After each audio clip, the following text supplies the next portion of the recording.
দেখো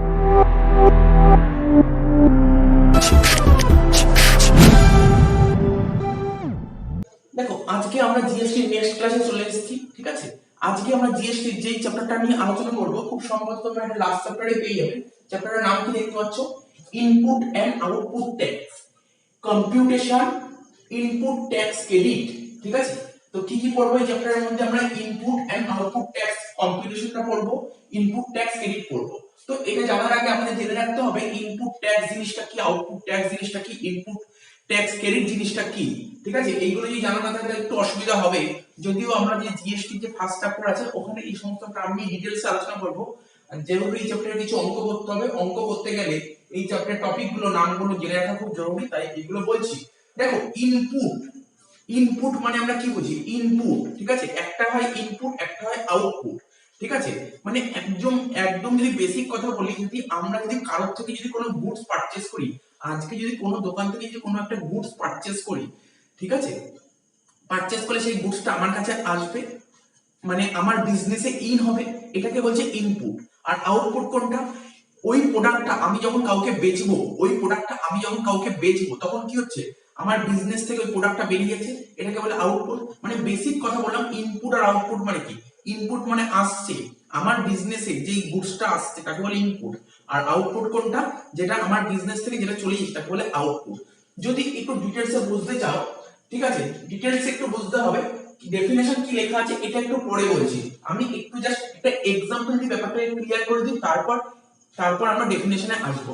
কি বলেছে? এক্স, ঠিক আছে। আর একটা কথা বলে দিই, এই ইনপুট আউটপুট হতে গেলে তোমাকে রেজিস্টার্ড পারসন অবশ্যই হতে হবে। কি বললাম? রেজিস্টার্ড পারসন হতে হবে। রেজিস্টার্ড পারসন ছাড়া ইনপুট কখনোই হবে না। আচ্ছা, কি বলেছে? এক্স বলেছে একজন রেজিস্টার্ড পারসন, ও কি করেছে? ও গুডস পারচেজ করেছে ফ্রম সাপ্লায়ার, ঠিক আছে। আর এখানে আমরা যে জিএসটি পড়বো, এখানে সাপ্লাই কথাটা খুব ইম্পর্টেন্ট। এখানে তো এখানে যে ডেফিনেশন গুলো দেওয়া হবে না, এখানে পারচেজ আর সেলের কোনো কথা বলাই হবে না। তোমরা যখন ডেফিনেশন পড়বে তখন পারচেজ সেলের কোনো কথাই পাবে না, পাবে কি? পুরো সাপ্লাই বলে কথা পাবে। তাই এখানে কি বলেছে? Mister X are registered person goods purchases from supplier, supplier থেকে গুডস পারচেজ করেছে, ঠিক আছে। কে পারচেজ করেছে? এক্স পারচেজ করেছে। এক্স পারচেজ করেছে মানে এক্স এর বিজনেসে গুডসটা ইন হয়েছে, মানে বলতে পারি ইনপুট, ইনপুট হয়েছে। কত টাকার গুডস পারচেজ করেছে? 30,000, ঠিক আছে। 30,000 এর গুডস পারচেজ করেছে মিস্টার এক্স, যে সাপ্লায়ার থেকে গুডস পারচেজ করেছে। যার থেকে গুডস পারচেজ করে সে তো একটা ট্যাক্স চাপাবে, মানে জিএসটি, ওর থেকে তো একটা জিএসটি চাপাবে। তো 30,000 টাকা গুডসের দাম হলে ওর থেকে সাপোজ ধরে নিলাম 5% জিএসটি চাপিয়েছে। কি জিএসটি, কোন জিএসটি ডিটেইলসে বুঝতে হবে না, একটু পরে হয়ে যাচ্ছি। এখানে ট্যাক্স, ট্যাক্স মানে মনে করো জিএসটি। এখানে আমি সিম্পলি একটু ট্যাক্স লিখি, তোমরা বলতে পারো স্যার জিএসটি লিখে তুমি ট্যাক্স কেন লিখেছেন? আমি ট্যাক্স লিখলাম বোঝার জন্য, পরে আমরা এই ট্যাক্সটাকে পরে ভেঙে বোঝাবো জিএসটি। মনে করো ট্যাক্স 30,000 টাকা, ধরো মিস্টার এ সাপ্লায়ার থেকে 30,000 টাকার গুডস পারচেজ করেছে, এর উপর 5% ট্যাক্স চাপিয়েছে। তো কত হলো? 30,000 আর 5% ট্যাক্স চাপালে কত হচ্ছে? 1,500, ঠিক আছে। তো তার মানে মিস্টার এক্স সাপ্লায়ারকে কত টাকা দিয়েছে? 30,000 টাকা প্রোডাক্টটার দাম আর 1,500 টাকা ট্যাক্সের দাম, তো টোটাল ওকে 31,500 টাকা দিয়েছে। কিন্তু মিস্টার এক্স অ্যাকচুয়ালি ওকে কত টাকা দিয়েছে? মিস্টার এক্স ওকে তো 31,500 দিয়েছে, কিন্তু আমি এখানে 30,000 লিখেছি। মানে মিস্টার এক্স সাপ্লায়ারের জন্য, মানে এই প্রোডাক্টটার পেছনে কত টাকা ইনভেস্ট করেছে? 30,000 ইনভেস্ট করেছে। তোমরা বলতে পারো স্যার এই দুটো অ্যাড করে 31,500 হয়, আপনি কেন 31,500 না লিখে 30,000 লিখলেন? অবশ্যই 30,000 লেখার কারণ হচ্ছে আমাদের যে নতুন যে জিএসটি অ্যাক্ট সেখানে পরিষ্কারভাবে বলা হয়েছে, কেন দেখো আগে ছিল ট্যাক্সের উপর ট্যাক্স চাপানো, এখন সেটা উঠে গেছে, যেটা আমি আগের ভিডিওতেই বলেছি। এখন আর ট্যাক্সের উপর ট্যাক্স চাপানো হয় না, ঠিক আছে। তো অর্থাৎ কাস্কেডিং এফেক্টটা জিএসটি আসার পর পুরোপুরি উঠে গেছে। অর্থাৎ মিস্টার এক্স, ঠিক আছে, যে সাপ্লায়ার থেকে গুডস পারচেজ করেছে ওকে তো দিয়েছে 31,500, কিন্তু ওর ইনভেস্টমেন্ট হলো 30,000। এই যে 1,500 যে ট্যাক্সের টাকা দিয়েছে, ও যখন মিস্টার এক্স যখন এই প্রোডাক্টটা কাউকে বেচবে তার থেকে টাকাটা তুলে নেবে, ঠিক আছে। তো তাই জন্য গভর্নমেন্ট বলেছে এই যে 1,500 টাকা তুমি আলাদা রাখো, ট্যাক্সের টাকাটা আলাদা হয়ে রাখো। আচ্ছা বলো, এই যে mister X are registered person ও যে সাপ্লায়ার থেকে গুডস পারচেজ করলো, ওটা কি আসলো? ওর কাছে গুডসটা ইন হলো, মানে ইনপুট হলো। তো এই ইনপুটের উপর যে ট্যাক্সটা দিতে হলো তাকে ইনপুট ট্যাক্স বলে। নরমাল জিনিস, একদম ইজি। আচ্ছা, এইবার কি করেছে মিস্টার এক্স তো সাপ্লাই থেকে গুডস পারচেজ করলে, এবার ও তো কাউকে গুডসটা বেচবে, ও তো কাউকে গুডসটা বেচেছে, ও তো নিশ্চয়ই কত টাকায় গুডস বেচবে। তোমরা কিন্তু কোনোদিনই বলো না 30,000 আর 1,500, মিস্টার এক্স এর কিন্তু খরচ কিন্তু 31,500 নয়, মিস্টার এক্স এর খরচ কিন্তু 30,000 টাকা, মিস্টার এক্স এর খরচ 30,000 টাকা। তো মিস্টার এক্স গুডস কিনেছে কত, ওর থেকে 30,000 টাকা দিয়ে কিনেছে। এবার মিস্টার এক্স যখন সাপ্লাই থেকে গুডস কিনবে, ও তো কেনা দামে আর কাউকে বেচবে না, ও তো নিশ্চয়ই প্রফিট করবে। সাপোজ ধরে নিলাম 10% প্রফিট করেছে, মানে 3000 প্রফিট করলে কত হচ্ছে, 33,000 সেল করছে। কাকে কাকে সেল করছে, কাস্টমারকে সেল করছে, 33,000 এ কাস্টমারকে সেল করছে। এবং যাকে সেল করছে তার থেকেও তো ট্যাক্স নেবে, আরে যাকে সেল করে তার থেকেও তো ট্যাক্স নেবে।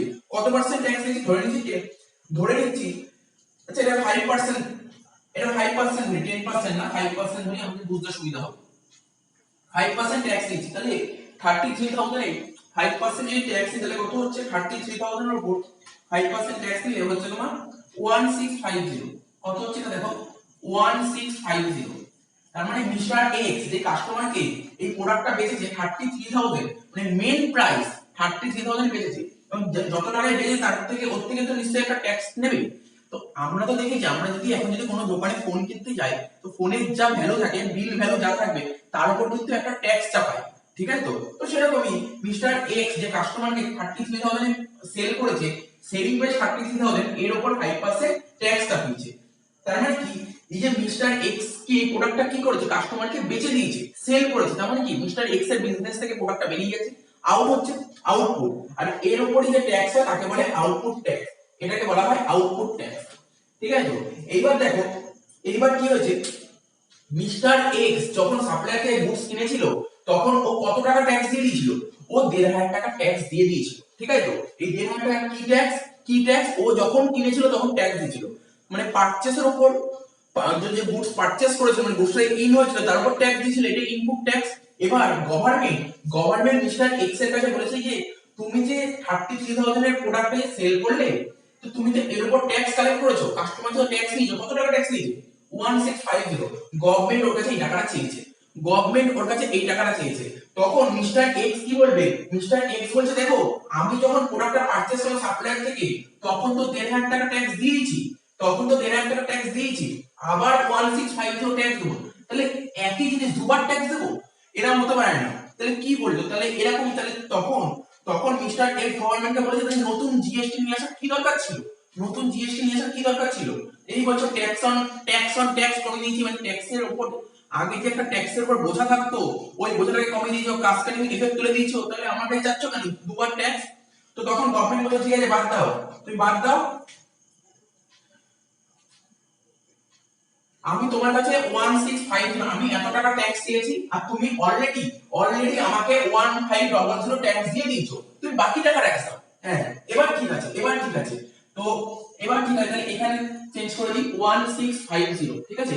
গভর্নমেন্টকে আমার ট্যাক্স দিতে হবে, আউটপুট ট্যাক্স মানে গভর্নমেন্টকে দিতে হবে, এই টাকাটা আমি এখনো দিইনি, গভর্নমেন্টকে এত টাকা দিতে হবে, কিন্তু আমি অলরেডি দিয়ে দিয়েছি কত, আমি দিয়ে দিয়েছি 1500, আমাকে দিতে হবে এত টাকা, দিয়ে দিয়েছি এত টাকা, ঠিক আছে। তো তাহলে কত টাকা বাকি আছে, যত টাকা বাকি আছে 150, এই টাকাটা গভর্নমেন্ট আমার থেকে নেবে, ঠিক আছে।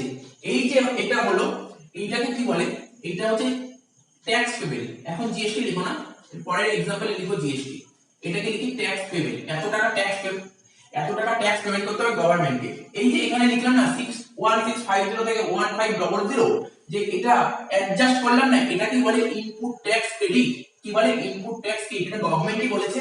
তুমি যেহেতু আগে ইনপুট ট্যাক্স, তুমি যখন গুডস পারচেজ করেছিলে তখন তুমি ইনপুট ট্যাক্স দিয়ে দিয়েছিলে, ঠিক আছে, পারচেজের উপর যে ট্যাক্স দিতে ইনপুট ট্যাক্স, সেই ইনপুট ট্যাক্স দিয়ে দিয়েছিলে, তুমি এটার বেনিফিটটা পেয়ে যাবে। যদিও ভ্যাটে এটাই ছিল, যদিও ভ্যাটে ইনপুট ট্যাক্স ক্রেডিটের সুবিধা পাওয়া যেত, ঠিক আছে, এখনো সেই ইনপুট ট্যাক্স ক্রেডিটের সুবিধা পাওয়া যায়। আরে ব্যাপারটা তো একই, বারবার বলছি, যেটা ভ্যাট ছিল নামটা চেঞ্জ করে তো জিএসটি এসছে, নতুন তো কিছু হয়নি, একই তো জিনিস, জাস্ট কয়েকটা কেউ চেঞ্জ হয়েছে। তার মানে উদাহরণটা বুঝতে পারলে input tax, output tax, input tax credit. মোদ্দা কথা ইনপুট ট্যাক্স জিনিসটা কি, গুডস পারচেজ করলে তার উপর তো ট্যাক্স দিতে হয়। আজকে যদি আমি কারোর দোকান থেকে যদি মোবাইল ফোন কিনি, সেই মোবাইল ফোন কিনি, তো মোবাইল ফোনের উপর তো একটা ট্যাক্স দিতে, মানে মোবাইল ফোনটা আমার কাছে আসলো, আমাকে ট্যাক্স দিতে হলো, ইনপুট ট্যাক্স। এবার যদি আমি মোবাইল ফোনটা যদি বেচে দিই, তাহলে আমি যাকে বেচবো তার থেকে তো ট্যাক্সটা নেবো, এটা হচ্ছে আউটপুট ট্যাক্স। তাহলে মোট কথা পারচেজ করলে ইনপুট আর সেল করলে আউটপুট, ঠিক আছে। আর ইনপুট ট্যাক্স ক্রেডিটটা কি, আমি যাকে মোবাইল ফোনটা বেচলাম তাকে ধরো তার থেকে আমি ট্যাক্স দিলাম 2000 টাকা, আর আমি কেনার সময় ট্যাক্স দিয়েছিলাম ধরো 1500 টাকা। তার মানে কত টাকা এক্সট্রা ট্যাক্স কালেক্ট করেছি ওর থেকে? 500 টাকা এক্সট্রা কালেক্ট করে, যত টাকা এক্সট্রা কালেক্ট করলাম সেই এক্সট্রা টাকা গভর্নমেন্টকে দিয়ে দিতে হবে। এটাকেই বলা হয় তোমার, এটাকেই হচ্ছে তোমার যে এক্সট্রা টাকা দিয়েছিলাম এটা ট্যাক্স পেবে। ঠিক আছে তো, তাহলে জিনিসটা বোঝা গেল। এইবার দেখি আমাদের ডেফিনেশন কি বলেছে। আমাদের যে নতুন যে জিএসটি অ্যাক্ট, সেখানে কি ডেফিনেশন বলা আছে দেখো। ইনপুট ট্যাক্স সেকশন কত আছে? 2 সাবসেকশন 62। ঠিক আছে, 262 তে কি বলা আছে ইনপুট ট্যাক্স সম্পর্কে? According to section 262 of CGST act 2017। আমরা জানি আমাদের সিজিএসটি অ্যাক্ট চালু হয়েছে 2017 সালে, central goods and service tax act. ঠিক আছে, 2017 সালে। সেখানে কি বলেছে এই সিজিএসটি অ্যাক্ট 2017 এর 1 নম্বর ধারায় কি বলা আছে? আমি তো এতক্ষণ বললাম ইনপুট ট্যাক্স কি পারচেসের উপর। ঠিক আছে, আমি যদি আজকে কোনো একটা প্রোডাক্ট পারচেস করি তার উপর তো ট্যাক্স দিতে হবে, যার থেকে পারচেস করি তাকে ট্যাক্স দিতে, এটা হচ্ছে ইনপুট ট্যাক্স। এটা তো একটা সিম্পল ল্যাঙ্গুয়েজে বললাম, কিন্তু সিজিএসটি অ্যাক্ট কি এই কথা বলেছে? ও এই কথাই বলেছে, ঘুরিয়ে বলেছে, ওর কথাটা ঘুরিয়ে বলেছে। বলো, আমি যখন জিএসটি ডেফিনেশন বলেছিলাম, জিএসটি ডেফিনেশন কি বলেছিলাম? আমি বলেছিলাম যে goods or services or both supply, supply বলে একটা কথা বলেছিলাম। জিএসটি ডেফিনেশন যখন বলেছিলাম তখন বলেছিলাম goods or services or both supply হতে হবে। সাপ্লাই কথা বলেছিলাম, ওখানে কিন্তু পারচেজ বা সেলের কথা বলা নেই, ওখানে সাপ্লাইয়ের কথা বলা আছে। আরে ঘুরিয়ে ফিরিয়ে একই জিনিস। আমি যখন কারোর থেকে গুডসটা কিনবো তার মানে কি সে আমাকে সাপ্লাই করেছে, আবার আমি যখন কাউকে গুডসটা বেচবো, ঠিক আছে, আমি তাকে সাপ্লাই করি, একই তো ব্যাপার। একজন সাপ্লাই করেছে, একজন সাপ্লাইটা নিয়েছে, ব্যাপারটা তো একই, জাস্ট ঘুরিয়ে দিয়েছে। তাই কি লেখা আছে?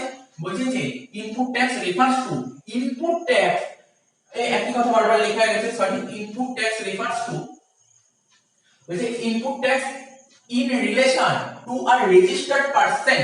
ঠিক আছে, তার মানে কি ইনপুট ট্যাক্স হতে গেলে তোমাকে অবশ্যই রেজিস্টার্ড পারসন হতে হবে। কি বললাম? ইনপুট ট্যাক্স হতে গেলে তোমাকে অবশ্যই রেজিস্টার্ড পারসন হতে হবে। এটা মাথায় রাখবে, এটা অবশ্যই মাথায় রাখবে, এটা ইম্পর্টেন্ট লাইন। তোমরা যখন এক্সামে ডেফিনেশন দেবে অবশ্যই রেজিস্টার্ড পারসন দিতেই হবে, নাহলে কিন্তু নাম্বারই মেরে দেবে। ডেফিনেশনে যার নাম্বার থাকে সেই নাম্বারটা দেবেই না। তোমরা যদি রেজিস্টার্ড পারসন না লেখো, রেজিস্টার্ড পারসন অবশ্যই লিখবে, আর এই একটা অবশ্যই লিখবে। ঠিক আছে তো, মিন্স দা সেন্ট্রাল ট্যাক্স, ঠিক আছে, স্টেট ট্যাক্স, সেন্ট্রাল ট্যাক্স হচ্ছে পুরো সেন্ট্রাল লেভেল। ঠিক আছে, আচ্ছা, স্টেট ট্যাক্স, ঠিক আছে, বিভিন্ন স্টেটে বিভিন্ন রকমের ট্যাক্স আছে, সেই স্টেট ট্যাক্স। ঠিক আছে, ইন্টিগ্রেটেড ট্যাক্স আগে বলেছি, একটা রাজ্য থেকে আরেকটা রাজ্যে যখন ট্রানজাকশন হয় তখন ইন্টিগ্রেটেড ট্যাক্স হয়। ঠিক আছে, আর ইউনিয়ন টেরিটরি ট্যাক্স মানে ইউটি ট্যাক্স, এটা বলেছি।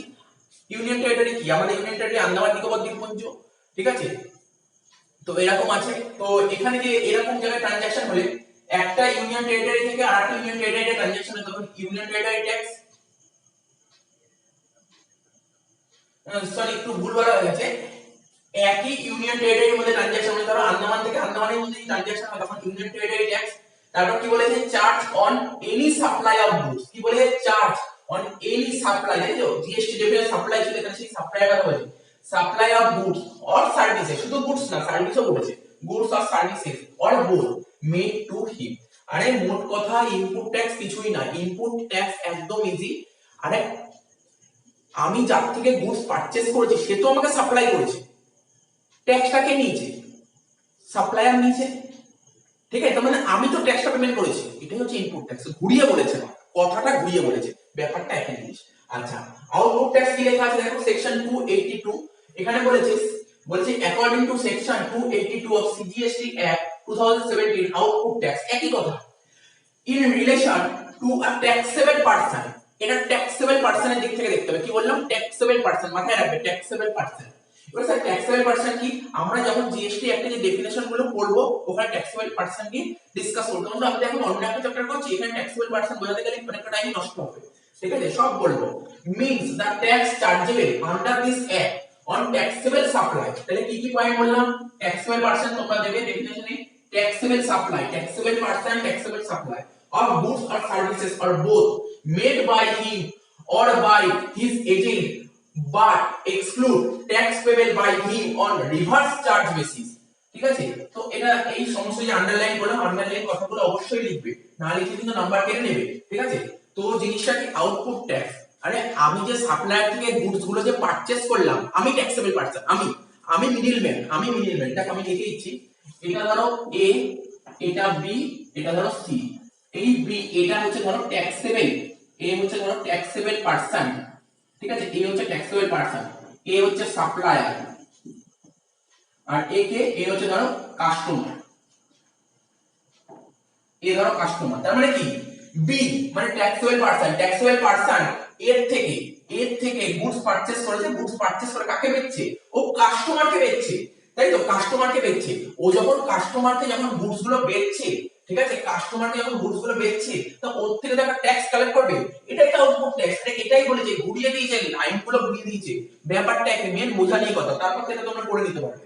তো এই বলেছে, তাহলে কি কি বললাম, ইনপুট ট্যাক্স বললাম, আউটপুট ট্যাক্স বললাম, ঠিক আছে।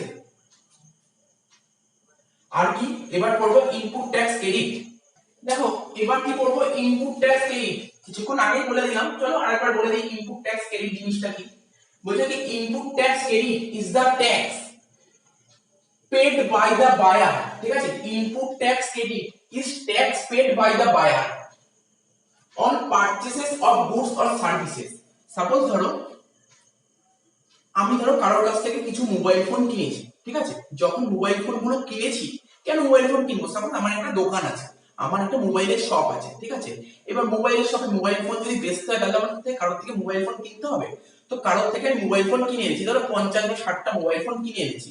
তো যখন মোবাইল ফোন গুলো কিনেছি, তখন তো তাকে আমার মানে মোবাইল ফোন গুলো যখন তার থেকে কিনছি, মানে আমার কাছে মোবাইল ফোন গুলো ইন হচ্ছে মানে ইনপুট হচ্ছে, তাহলে তো তাকে একটা ইনপুট ট্যাক্স দিতে হবে।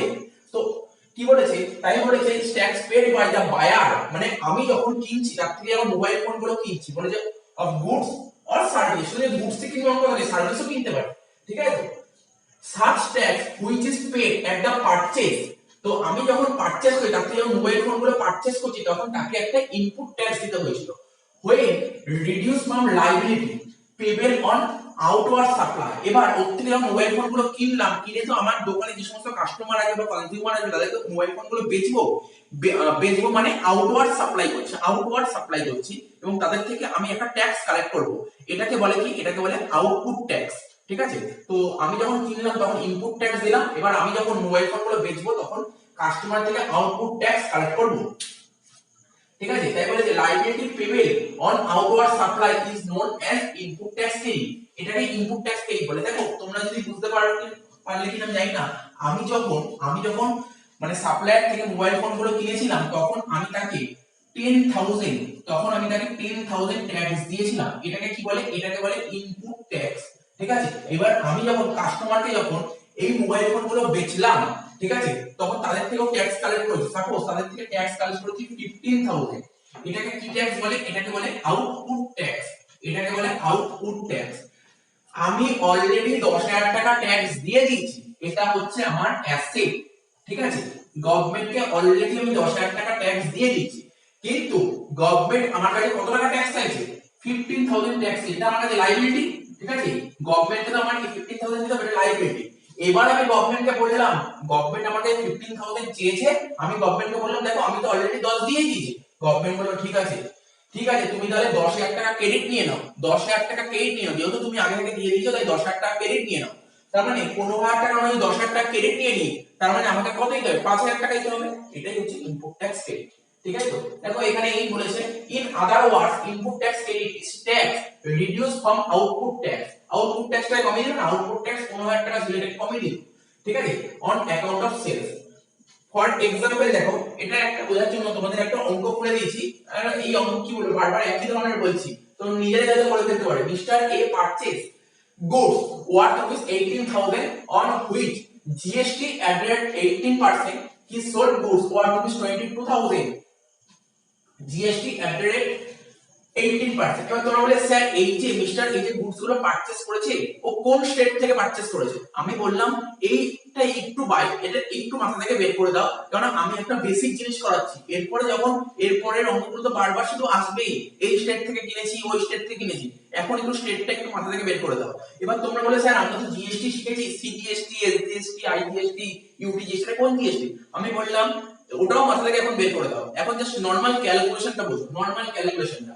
তো মিস্টার এ কত টাকার গুডস কিনেছে, মিস্টার এ 18,000 টাকা দিয়ে গুডস পারচেজ করেছে, ঠিক আছে, মিস্টার এ 18,000 টাকা যখন গুডস পারচেজ করেছিল, ঠিক আছে, তো তার থেকে গুডস পারচেজ করেছিল, সাপ্লায়ার থেকে 18,000 টাকার গুডস পারচেজ করেছিল এবং ওকে তখন ইনপুট ট্যাক্স দিতে হয়েছিল, কারণ গুডস পারচেজ করলে আমরা জানি ইনপুট ট্যাক্স ভরতে হয়। তাহলে 18,000 এর উপর 18%, 18,000 এর উপর 18% ক্যালকুলেট করে দেখা যায় কত হচ্ছে। 18,000 এর 18% করলে হচ্ছে 3240। ঠিক আছে, এটা ইনপুট ট্যাক্স। কি বললাম, এটা হচ্ছে ইনপুট ট্যাক্স। অলরেডি মিস্টার এ ইনপুট ট্যাক্স দিয়ে দিয়েছে। ঠিক আছে, ইনপুট ট্যাক্স দিয়ে দিয়েছে, এটা হচ্ছে মিস্টার এর কাছে অ্যাসেট, মিস্টার এর কাছে অ্যাসেট। ঠিক আছে, তো এবার মিস্টার এ এই প্রোডাক্টগুলো যখন মানে এই গুডস গুলো যখন মার্কেটে কাস্টমারদের কাছে বেচবে, কত টাকায় বেচবে, 22,000 টাকায় বেচেছে। ঠিক আছে, তাহলে প্রোডাক্ট আউটপুট হয়ে গেল। তাহলে এর থেকে কাস্টমার যে ট্যাক্সটা কালেক্ট করবে, এটা কি ট্যাক্স, এটা হচ্ছে আউটপুট ট্যাক্স। ঠিক আছে, তাহলে কত হলো, 22,000 ইনটু 18% কত হচ্ছে, 3960, 3960। এটা কি ট্যাক্স, এটা হচ্ছে আউটপুট ট্যাক্স, এটা হচ্ছে আউটপুট ট্যাক্স। তাহলে এটা কি, এই টাকাটা মিস্টার এক্স কে দিবে, সরি মিস্টার এ দেবে, কাকে দেবে, গভর্নমেন্টকে দেবে। ঠিক আছে, তাহলে মিস্টার এর কাছে লাইবিলিটি, মিস্টার এর কাছে লাইবিলিটি। এবার যদি আমরা একটু ভেঙে ভেঙে করি, আউটপুট, আউটপুট ট্যাক্স গভর্নমেন্টকে দিতে হবে কত, 3960। ঠিক আছে, গভর্নমেন্ট এই টাকাটা চেয়েছে, কিন্তু মিস্টার এ তখন বললো, মিস্টার এ তখন বললো আমি তো অলরেডি 3240 দিয়ে দিয়েছি। তখন গভর্নমেন্ট বলল ঠিক আছে, তুমি ইনপুট ট্যাক্স ক্রেডিটের অ্যাডভান্টেজ নিয়ে নাও, অর্থাৎ তুমি ইনপুট ট্যাক্স ক্রেডিটের অ্যাডভান্টেজ দিতে বলেছে। তো ইনপুট ট্যাক্স ক্রেডিটের অ্যাডভান্টেজ দেব, এখানে লিখছি ইনপুট ট্যাক্স ক্রেডিটের অ্যাডভান্টেজ দেব, আইটিসি। তাহলে মাইনাস হয়ে গেল কত টাকা, কত টাকা মাইনাস হয়ে গেল, 3240 2720। ঠিক আছে, তাহলে গভর্নমেন্ট থেকে আমার আর কত টাকা ভরে দিতে হবে, গভর্নমেন্টকে আমার 720 দিয়ে দিতে হবে। এটা হলো ইনপুট ট্যাক্স ক্রেডিট, নতুন কিছুই নয়। দেখো কত ইজি। আচ্ছা, এবার ইনপুট ট্যাক্স ক্রেডিটটা তো বোঝানো হয়ে গেল, জাস্ট ইনপুটটা একটু ডিটেইলসে বুঝিয়ে দিই। ইনপুট, ইনপুট বলতে এই দেখো, আচ্ছা ইনপুট বোঝার আগে আরো একটা কথা বলে দিই, এই যে আমরা যে বিজনেস করি না, যদি বিজনেসের কথা বলি, কেউ ম্যানুফ্যাকচারিং বিজনেস করে, তো কেউ রিটেল বিজনেস করে, মানে কি বলবো, ট্রেডিং বিজনেস করে। রিটেল বলাটা ভুল হলো, কেউ ট্রেডিং বিজনেস করে। ম্যানুফ্যাকচারিং কি, কেউ ধরো সাপ্লায়ারের কাছ থেকে র ম্যাটেরিয়াল পারচেজ করে সেই প্রোডাক্টটা তৈরি করে তারপর মার্কেটে বেচে। আর তোমার ট্রেডিং বিজনেস কেমন, মার্কেট থেকে রেডিমেড প্রোডাক্ট কিনে, রেডিমেড প্রোডাক্ট মানে ওরা ফিনিশড প্রোডাক্ট পারচেজ করে সেই প্রোডাক্টটা বেচে দেয়। তো দু রকমের বিজনেস হতে পারে, ম্যানুফ্যাকচারিং বিজনেস হতে পারে, আবার ট্রেডিং বিজনেস হতে পারে। তো যেই বিজনেসই হোক, আমি ধরো ম্যানুফ্যাকচারিং কথাই যদি বলি, ট্রেডিং বিজনেস তো পুরো মানে একদম পুরো রেডিমেড প্রোডাক্ট মানে ফিনিশড প্রোডাক্ট মার্কেটে বেচে দেবে। তো ধরো ইনপুট, ইনপুটের কথা যদি বলি, আমি ম্যানুফ্যাকচারিং এর কথা বলছি, যে ম্যানুফ্যাকচারিং করে, যে ম্যানুফ্যাকচারিং করে, ধরো আমি আমি যদি বলি আমার ধরো মার্কার পেনের বিজনেস আছে, তার মানে কি আমার মার্কার পেন তৈরি করি, মার্কার পেন তৈরি করি, মার্কার পেনের কারখানা আছে। তাহলে কি করতে হবে, মার্কার পেন কেনার জন্য মানে মার্কার পেন তৈরি করার জন্য আমাকে মার্কার পেনের র ম্যাটেরিয়াল পারচেজ করতে হবে। দেখো লেখা আছে র ম্যাটেরিয়াল। আচ্ছা, শুধু র ম্যাটেরিয়াল পারচেজ করলেই তো হবে না, র ম্যাটেরিয়াল পারচেজ করলেই তো হবে না। এবার যে মার্কার পেন গুলো যে তৈরি করব, আমার একটা কারখানা আছে, আমার একটা বিশাল বড় ফ্যাক্টরি আছে। তো ফ্যাক্টরিতে দেখো কিছু ফার্নিচার লাগে। আচ্ছা, মার্কার পেন তৈরি করবো বললেই তো হলো না, তো তৈরি করতে গেলে আমার বিশাল বড় বড় মেশিন লাগবে। ঠিক আছে, তো তারপর কিছু টুল লাগবে। ঠিক আছে, টুলস যেগুলো হয় না, তারপর বেশ কিছু প্ল্যান্ট লাগবে, এই সমস্ত জিনিস লাগবে। তো কি হচ্ছে, এইগুলো হচ্ছে বলে ক্যাপিটাল গুডস। আর কি লাগে, আর কিছু সার্ভিস লাগে, কিছু ডিজাইন করতে লাগবে সার্ভিস, তারপর তোমার প্লাম্বিং করতে লাগবে। ঠিক আছে, মানে পুরো ফ্যাক্টরিটা প্লাম্বিং করা হবে, সেটাতে লাগবে। কিছু টেকনিক্যাল সার্ভিস আছে, কিছু আর্কিটেকচার আছে। ঠিক আছে, এইগুলোর জন্য কিছু খরচ হবে। তাহলে কি বুঝতে পারলে, ইনপুট কিন্তু শুধুমাত্র র ম্যাটেরিয়ালকে বোঝায় না, র ম্যাটেরিয়াল হতে পারে, সার্ভিস হতে পারে, ক্যাপিটাল গুডস হতে পারে। ঠিক আছে, তো তো মাথায় রাখবে এইগুলো বলেছে। তবে একটা মাথায় রাখবে, এগুলো যেন ফার্দারেন্স অফ বিজনেস হয়। ঠিক আছে, এই জিনিসগুলো যে এই জিনিসগুলো যে কেনা হলো, ধরো ক্যাপিটাল গুডস, ধরো কোনো একটা ফার্নিচার কেনা হলো। হ্যাঁ, ফার্নিচার কেনা হলো, সেটা নিশ্চয়ই মানে আমি বিজনেস করছি, আমার নিজের ঘরে নিয়ে চলে গেছি নিজে ইউজ করার জন্য, সেটা কিন্তু হবে না, সেটা কিন্তু ইনপুটের মধ্যে ফেলবে না। ইনপুট হতে গেলে ফার্দারেন্স অফ বিজনেস হতে হবে, মানে বিজনেসে তোমার ইউজ করতে হবে, বিজনেসের ডেভেলপমেন্টের জন্য ইউজ করতে হবে, এটা মাথায় রাখতে হবে। অর্থাৎ এইগুলো দিয়ে কোনো একটা প্রোডাক্ট তৈরি করব, কোনো প্রোডাক্ট তৈরি করে সেগুলো মার্কেটে বেচবো, এটা হতে হবে। আচ্ছা, এই তো বললাম, আর কিছু বলার নেই এখানে। তো কিছুক্ষণ আগে বললাম, এটা নতুন করে বোঝানোর কিছু নেই। এই যে আমি ধরো কোনো প্রোডাক্ট তৈরি করবো, তাহলে র ম্যাটেরিয়াল পারচেজ করবে, কার থেকে পারচেজ করবো, সাপ্লায়ার থেকে র ম্যাটেরিয়াল পারচেজ করবো, আর আমি মানে ট্যাক্সেবল পারসন। ঠিক আছে, তো এখান থেকে আমি র ম্যাটেরিয়াল পারচেজ করলাম, র ম্যাটেরিয়ালটা থেকে একটা কোনো ফিনিশ প্রোডাক্ট তৈরি করবো, ফিনিশ প্রোডাক্ট তৈরি করবো মানে আমার আউটপুট হবে। ঠিক আছে, সেই আউটপুটটা আমি কনজিউমারকে বেচে দেবো। ঠিক আছে, তো আমি যখন সাপ্লায়ার থেকে র ম্যাটেরিয়াল গুলো পারচেজ করবো, ওকে তো জিএসটি দেবো। ঠিক আছে, তো আবার যখন আমি কনজিউমারকে প্রোডাক্টটা ফাইনাল প্রোডাক্টটা বেচে দেবো, ওর থেকে জিএসটি কালেক্ট করবো। এই বলেছে, নতুন কিছু নয়। আর কি বলছে, input tax which is paid on receipt of supply, ঠিক আছে। তো ইনপুট ট্যাক্স আমি যে ইনপুট ট্যাক্সটা পেমেন্ট করব সেটা কখন, সাপ্লাই মানে আমি যে প্রোডাক্ট ইনপুটটা যখন রিসিভ করলাম তখন ইনপুট ট্যাক্স পেমেন্ট করব। তো বোঝা গেল মোটামুটি নতুন কিছু নয় এখানে। এবার অনেক ছোট ছোট পয়েন্ট আছে।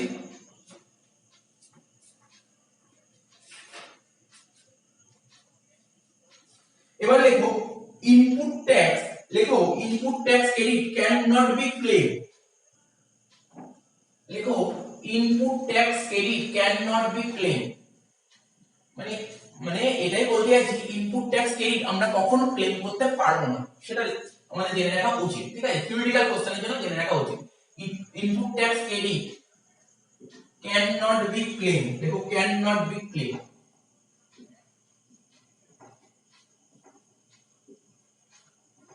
কখন ইনপুট ট্যাক্স ক্রেডিট ক্লেম করতে পারবে না। এক নম্বর লেখো if you claim depreciation on capital goods, if you claim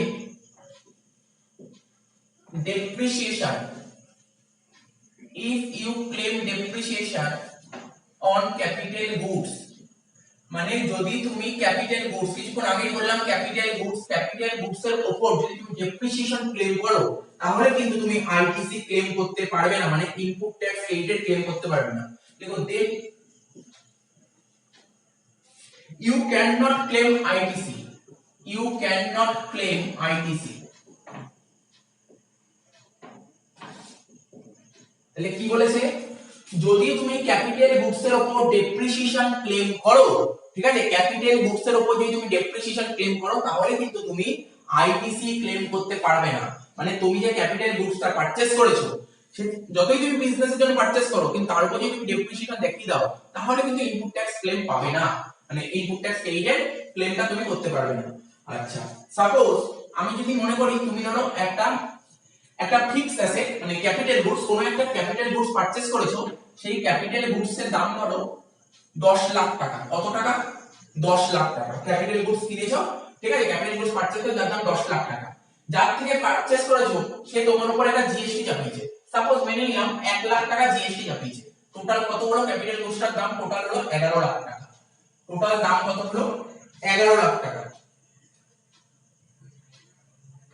এবার দেখতে হবে তুমি ডেপ্রিসিয়েশন কার উপর চার্জ করছো, তুমি যদি ডেপ্রিসিয়েশন এই কস্টের উপর চার্জ করো, ঠিক আছে, এখানে লিখেছি charge depreciation charge on cost, কস্টের উপর যদি ডেপ্রিসিয়েশনটা চার্জ করো তাহলে আইটিসি ক্লেম করতে পারবো, তাহলে আইটিসি ক্লেম করতে পারবো, ঠিক আছে। যদি ডেপ্রিসিয়েশনটা আমরা চার্জ করি এই যে 11 লাখের উপর যদি ডেপ্রিসিয়েশনটা চার্জ করি, চার্জ অন 11 লাখ, ঠিক আছে, তাহলে ইনপুট ট্যাক্স ক্রেডিট ক্লেম করতে পারবো না, ঠিক আছে, আইটিসি ক্লেম করতে পারবো না। তাহলে আশা করি বুঝতে পারলে কি লেখা আছে, যদি কস্টের উপর ডেপ্রিসিয়েশন চার্জ করে তাহলে আইটিসি ক্লেম করতে পারবো, যদি আমরা টোটাল ভ্যালুর উপর ডেপ্রিসিয়েশন চার্জ করি তাহলে আইটিসি ক্লেম করতে পারবো না, এটা পরিষ্কার বলে দিয়েছে। আর কি বলেছে, আর কখন ক্লেম করতে পারবো না, ট্যাক্সেবল সাপ্লাই হলে ক্লেম করতে পারবো, ট্যাক্সেবল সাপ্লাই যদি হয় তাহলে ক্লেম করতে পারবো, রাইট দিলাম মানে ক্লেম করতে পারবো। 3 নম্বর কি বলেছে, এক্সেম্পটেড সাপ্লাই হলে, যদি এক্সেম্পটেড সাপ্লাই হয় তাহলে ক্লেম করতে পারবো না, বলেই দি যে সাপ্লাইটাই এক্সেম্পটেড, তাহলে কি করে ক্লেম করব, এক্সেম্পটেড সাপ্লাই হলে ক্লেম করতে পারবো না। 4 নম্বর কি বলেছে, নন ট্যাক্সেবল সাপ্লাই, নন ট্যাক্সেবল সাপ্লাই, নন ট্যাক্সেবল সাপ্লাই হলেও আমরা ক্লেম করতে পারবো না, নন ট্যাক্সেবল সাপ্লাই, নন ট্যাক্সেবল সাপ্লাই হলেও ক্লেম করতে পারবো না। আর কি বলেছে, zero rated supply, zero rated supply হলে ক্লেম করতে পারবো, zero rated supply, zero rated supply হলে ক্লেম করতে হবে, তাই না, কি আছে এখন এমন কিছু কঠিন না, একদমই ইজি জিনিস, ইনপুট ট্যাক্স ক্রেডিট, ঠিক আছে, কখন ইনপুট ট্যাক্স ক্রেডিট ক্লেম করতে পারবো না, এই সিচুয়েশন গুলো হলে ইনপুট ট্যাক্স ক্রেডিট ক্লেম করতে পারবো না।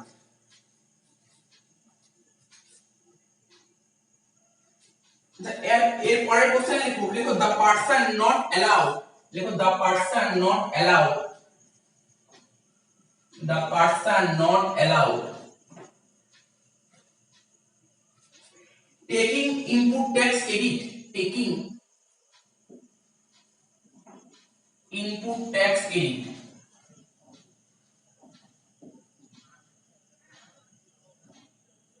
তাহলে কি বলেছে, কোন কোন পার্সেন্ট বা বলতে পারো কোন কোন পার্সেন্ট ইনপুট ট্যাক্স ক্রেডিটের ক্লেম পাবে না, ঠিক আছে তো? ঠিক আছে, কি বলেছে, কোন কোন percent input tax credit claim করতে পারবে না?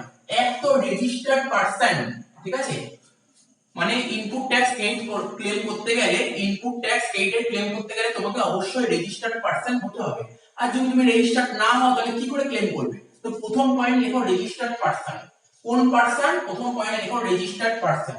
লেখো রেজিস্টার্ড পার্সন, বা এরপরে লেখো if not registered, if not registered, এবার লেখো if not registered, if not registered,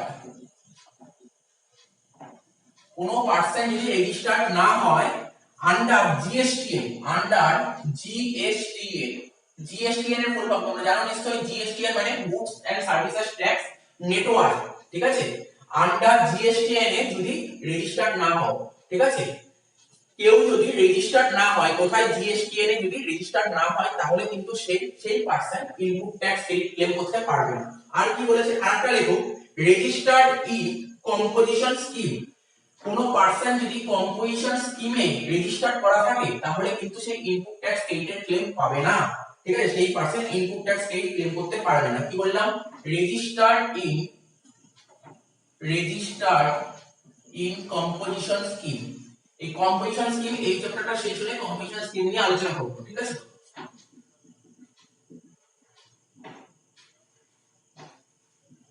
এই দুটো পয়েন্ট লিখে নাও। আচ্ছা, এরপরে যে কোশ্চেনটা করব, তোমরা দেখো স্ক্রিনে দেখতে পাচ্ছ কি লেখা আছে, item on which input tax credit not allowed in GST, ঠিক আছে, বা এটাও লিখে রাখতে পারো কোশ্চেনটা, cases where input tax credit is not available, কোথায় কোথায় ইনপুট ট্যাক্স ক্রেডিটের অ্যাডভান্টেজটা পাওয়া যাবে না, ঠিক আছে। আগেরটা লিখলাম কোন কোন পার্সেন্ট ইনপুট ট্যাক্স ক্রেডিট, মানে কোন কোন পার্সন বা বলতে পারো কারা ইনপুট ট্যাক্স ক্রেডিট ক্লেম করতে পারবে না, কারা ক্লেম করতে পারবে না ইনপুট ট্যাক্স ক্রেডিট। আগেরটা ছিল কারা ইনপুট ট্যাক্স ক্রেডিট ক্লেম করতে পারবে না, আর এখন কি বলেছে, কোথায় কোথায় ইনপুট ট্যাক্স ক্রেডিটের অ্যাডভান্টেজটা পাওয়া যায় না। এর সেকশনটা হচ্ছে আন্ডার সেকশন 17 সাবসেকশন 5, ঠিক আছে তো। প্রথম পয়েন্ট তোমরা কি দেখতে পাচ্ছ, দেখো এ দিয়ে লেখা আছে motor vehicles and conveyance except below cases. কি বলেছে, মোটর ভেহিকেল এন্ড কনভেয়ান্স, মানে মোটর ভেহিকেল এবং কনভেয়ান্স সাপ্লাইয়ের ক্ষেত্রে আইটিসি অ্যাডভান্টেজটা পাওয়া যায় না, যদিও এর কিছু এক্সেপশন আছে। কি বলছে, such motor vehicle and conveyance আর further supply that is sold, আর কি বলেছে, ট্রান্সপোর্ট প্যাসেঞ্জার, আর বলেছে used for imparting training on driving, flying, navigating such vehicle or conveyance, আর বলেছে ট্রান্সপোর্টেশন গুডস। বলছে ওই মোটর ভেহিকেল, ঠিক আছে, ওই মোটর ভেহিকেল বা অন্যান্য যে কনভেয়ান্স আছে, সেই কনভেয়ান্স গুলি যদি আবার যদি পুনরায় বা বলতে পারো এরপরে যদি আমরা আবার সাপ্লাই করি, মানে সেল করি, তাহলে সেক্ষেত্রে তুমি আইটিসি ক্লেম করতে পারবে, মানে এর অ্যাডভান্টেজটা পাবে। তারপর হচ্ছে ট্রান্সপোর্ট প্যাসেঞ্জারের ক্ষেত্রে তুমি পাবে আইটিসি অ্যাডভান্টেজটা পাবে। তারপর বলেছে কি তোমার মোটর কার, তারপর বলছে ট্রান্সপোর্টেশন গুডস এর ক্ষেত্রে তুমি আইটিসি অ্যাডভান্টেজ পাবে। আচ্ছা, 2 নম্বর পয়েন্ট কি বলেছে, বি দিয়ে দেখতে পাচ্ছ food and beverage, outdoor catering, beauty treatment, health services, cosmetics and plastic surgery, ঠিক আছে, এই সবের ক্ষেত্রে তুমি আইটিসি অ্যাডভান্টেজ পাবে না, এই সমস্ত জিনিসের ক্ষেত্রে তুমি আইটিসি অ্যাডভান্টেজ পাবে না। আচ্ছা, দেখো কি বলেছে, একটা এক্সাম্পল যদি বলি, একটা ধরো রেজিস্টার্ড কোম্পানি, ঠিক আছে, একটা রেজিস্টার্ড কোম্পানি তার যে সমস্ত স্টাফ আছে বা বলতে পারো তার যে সমস্ত এমপ্লয়ি আছে, তাদের জন্য 100 প্যাকেট, ঠিক আছে, 100 প্যাকেট লাঞ্চ, ঠিক আছে, লাঞ্চের খাবারের কিনলো, ঠিক আছে, 100 প্যাকেট, মানে কি বললাম, আবার বলছি, একটা রেজিস্টার্ড কোম্পানি তার সমস্ত স্টাফদের জন্য 100 প্যাকেট, তারা দুপুরবেলায় লাঞ্চ করবে, তো সেই লাঞ্চের জন্য 100 প্যাকেট মিল পারচেস করলো, ঠিক আছে তো। এক্ষেত্রে কিন্তু ইনপুট ট্যাক্স ক্রেডিটের অ্যাডভান্টেজ পাবে না। আচ্ছা, আরেকটা এক্সাম্পল দেখে নাও, কি বলেছে, একটা restaurant company 50 KG chocolate cake purchase করে, কি করেছে, চকলেট কেক পারচেস করেছে 50 কেজি। ঠিক আছে, ওই কেকগুলি যখন ডিনার করবে রাতের বেলায়, ডিনার তো রাতেই করে, তো ডিনারের সময় অন্য খাবারের সাথে, অন্যান্য যে খাবার দেবে, ঠিক আছে, অন্যান্য যে খাবার দেবে তার সাথে প্যাকিং হিসেবে এটাকে সার্ভ করবে। ঠিক আছে, এক্ষেত্রে কিন্তু ইনপুট ট্যাক্সের অ্যাডভান্টেজটা পাবে। ঠিক আছে, এটা বলেছে, তাহলে এক্সাম্পল গুলো তোমাকে মাথায় রাখতে হবে। আচ্ছা, আর একটা পয়েন্ট কি বলেছে, সি বলেছে, ঠিক আছে, এর পরের পয়েন্টটা লেখো, sale of membership in a club, health and fitness centre. বলছে কোনো ক্লাব হতে পারে, কোনো ক্লাব হতে পারে, তারপর হেলথ ফিটনেস সেন্টার, এখানে যদি মেম্বারশিপ নেওয়া হয়, ঠিক আছে, মেম্বারশিপ যদি নেওয়া হয় সেক্ষেত্রে কিন্তু আইটিসির কোনো অ্যাডভান্টেজ পাওয়া যাবে না। যেমন ধরো একটা এক্সাম্পল যদি বলি, একটা কোম্পানি তার ম্যানেজারের জন্য বেঙ্গল ক্লাব, নাম শুনেছো বেঙ্গল ক্লাব, বেঙ্গল ক্লাবের মেম্বারশিপ নেওয়ার জন্য 40,000, ঠিক আছে, 40,000 সাথে জিএসটিটাও পেমেন্ট করলো। ঠিক আছে, এক্ষেত্রে কিন্তু ইনপুট ট্যাক্সের অ্যাডভান্টেজ পাওয়া যাবে না। এরপর কি বলেছে, rent of a cab, life insurance, health insurance, ঠিক আছে, এই সমস্ত যদি টাকা পেমেন্ট করা হয় তাহলেও কিন্তু কোনো ইনপুট ট্যাক্সের অ্যাডভান্টেজ পাওয়া যাবে না। যেমন এক্স লিমিটেড, মানে এক্স একটা কোম্পানি, সে তার এমপ্লয়ীদের, এমপ্লয়ি বা স্টাফ বলতে পারো, এমপ্লয়ি বা স্টাফদের হেলথ ইন্স্যুরেন্সের জন্য 5 লাখ টাকা এবং 5 লাখ টাকা এবং জিএসটি পেমেন্ট করেছে। কে পেমেন্ট করেছে, একটা কোম্পানি তার এমপ্লয়ীদের জন্য এই টাকাটা পেমেন্ট করেছে, সাথে জিএসটিও দিয়েছে। ঠিক আছে, গভর্নমেন্টের রুল ওয়াইজ, ঠিক আছে, গভর্নমেন্টের রুল কি বলছে, এমপ্লয়ীদের জন্য এই ইন্স্যুরেন্সটা করা কিন্তু ম্যান্ডেটরি, করতেই হয়। ঠিক আছে, একটা কোম্পানি যে সমস্ত এমপ্লয়িরা কাজ করে তাদের হেলথের কথা ভেবে অবশ্যই মেডিক্লেম করা উচিত কোম্পানির তরফ থেকে, তো সেটা করেছে। ঠিক আছে, এক্ষেত্রে কিন্তু ইনপুট ট্যাক্স এর অ্যাডভান্টেজটা পাবে, ইনপুট ট্যাক্স ক্রেডিট যেটা হয় সেটার অ্যাডভান্টেজটা পাবে। আচ্ছা, এবার বলেছে travel benefit to employee on vacation such as leave or home travel concession. ঠিক আছে, এই যে এমপ্লয়িরা আছে যখন ছুটি হয়, কোনো ভ্যাকেশন পায়, ভ্যাকেশনে কি হয়, তারা বাইরে ঘুরতে যেতে পারে বা বাড়িতেও চলে যেতে পারে। ঠিক আছে, এক্ষেত্রে কি বলেছে, এর একটা এক্সাম্পল তোমরা দেখে নাও, বলছে একটা কোম্পানি তার যত স্টাফ আছে ছুটি পড়ছে, কোনো ভ্যাকেশন পড়েছে, ভ্যাকেশনে কি হয়, ভ্যাকেশনে তারা যদি ঘুরতে যায়, মানে এলটিসি যেটা আমরা স্যালারিতে করেছি, লিভ ট্রাভেল কনসেশন। ঠিক আছে, এবার ধরো ওখানে ধরো একজন এমপ্লয়ি ছিল যার নাম ছিল মিস্টার রাম। ঠিক আছে, ও একটা অ্যাডভান্টেজ পেয়েছে, মানে কোম্পানি থেকে অ্যাডভান্টেজ পেয়েছে, ও গোয়া ট্যুর করতে যাবে, একটা ভ্যাকেশনে গোয়ায় যাবে ফুল ফ্যামিলি নিয়ে। হ্যাঁ, এবার ও খুব ভালো এমপ্লয়ি, এবার ও রেলে যাবে না, ও যাবে বলছে ফার্স্ট ক্লাস, মানে ও যাবে হচ্ছে প্লেনে করে যাবে। ঠিক আছে, তো এয়ার টিকিট করে দিয়েছে ওর জন্য 80,000 টাকা, টিকিটের দাম 80,000 টাকা এবং জিএসটি। কে পেমেন্ট করেছে, পুরো টাকাটাই কোম্পানি দিয়ে দিয়েছে। ঠিক আছে, তো পুরো টাকাটাই কোম্পানি পেমেন্ট করে দিয়েছে। এখানে যে টিকিটের যে খরচটা হচ্ছে, টিকিটের যে খরচ তো ঠিক আছে, টিকিটের ওপর যে টিকিটের যে খরচ ছিল 80,000 টাকা, তার উপর জিএসটি পেমেন্ট করেছে, এক্ষেত্রে কিন্তু কোনো ইনপুট ট্যাক্সের অ্যাডভান্টেজ পাওয়া যাবে না।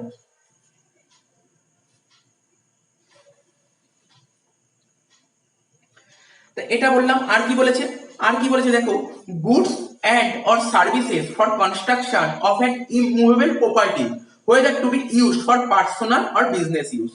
দেখো এই জিনিসটা কি বলেছে,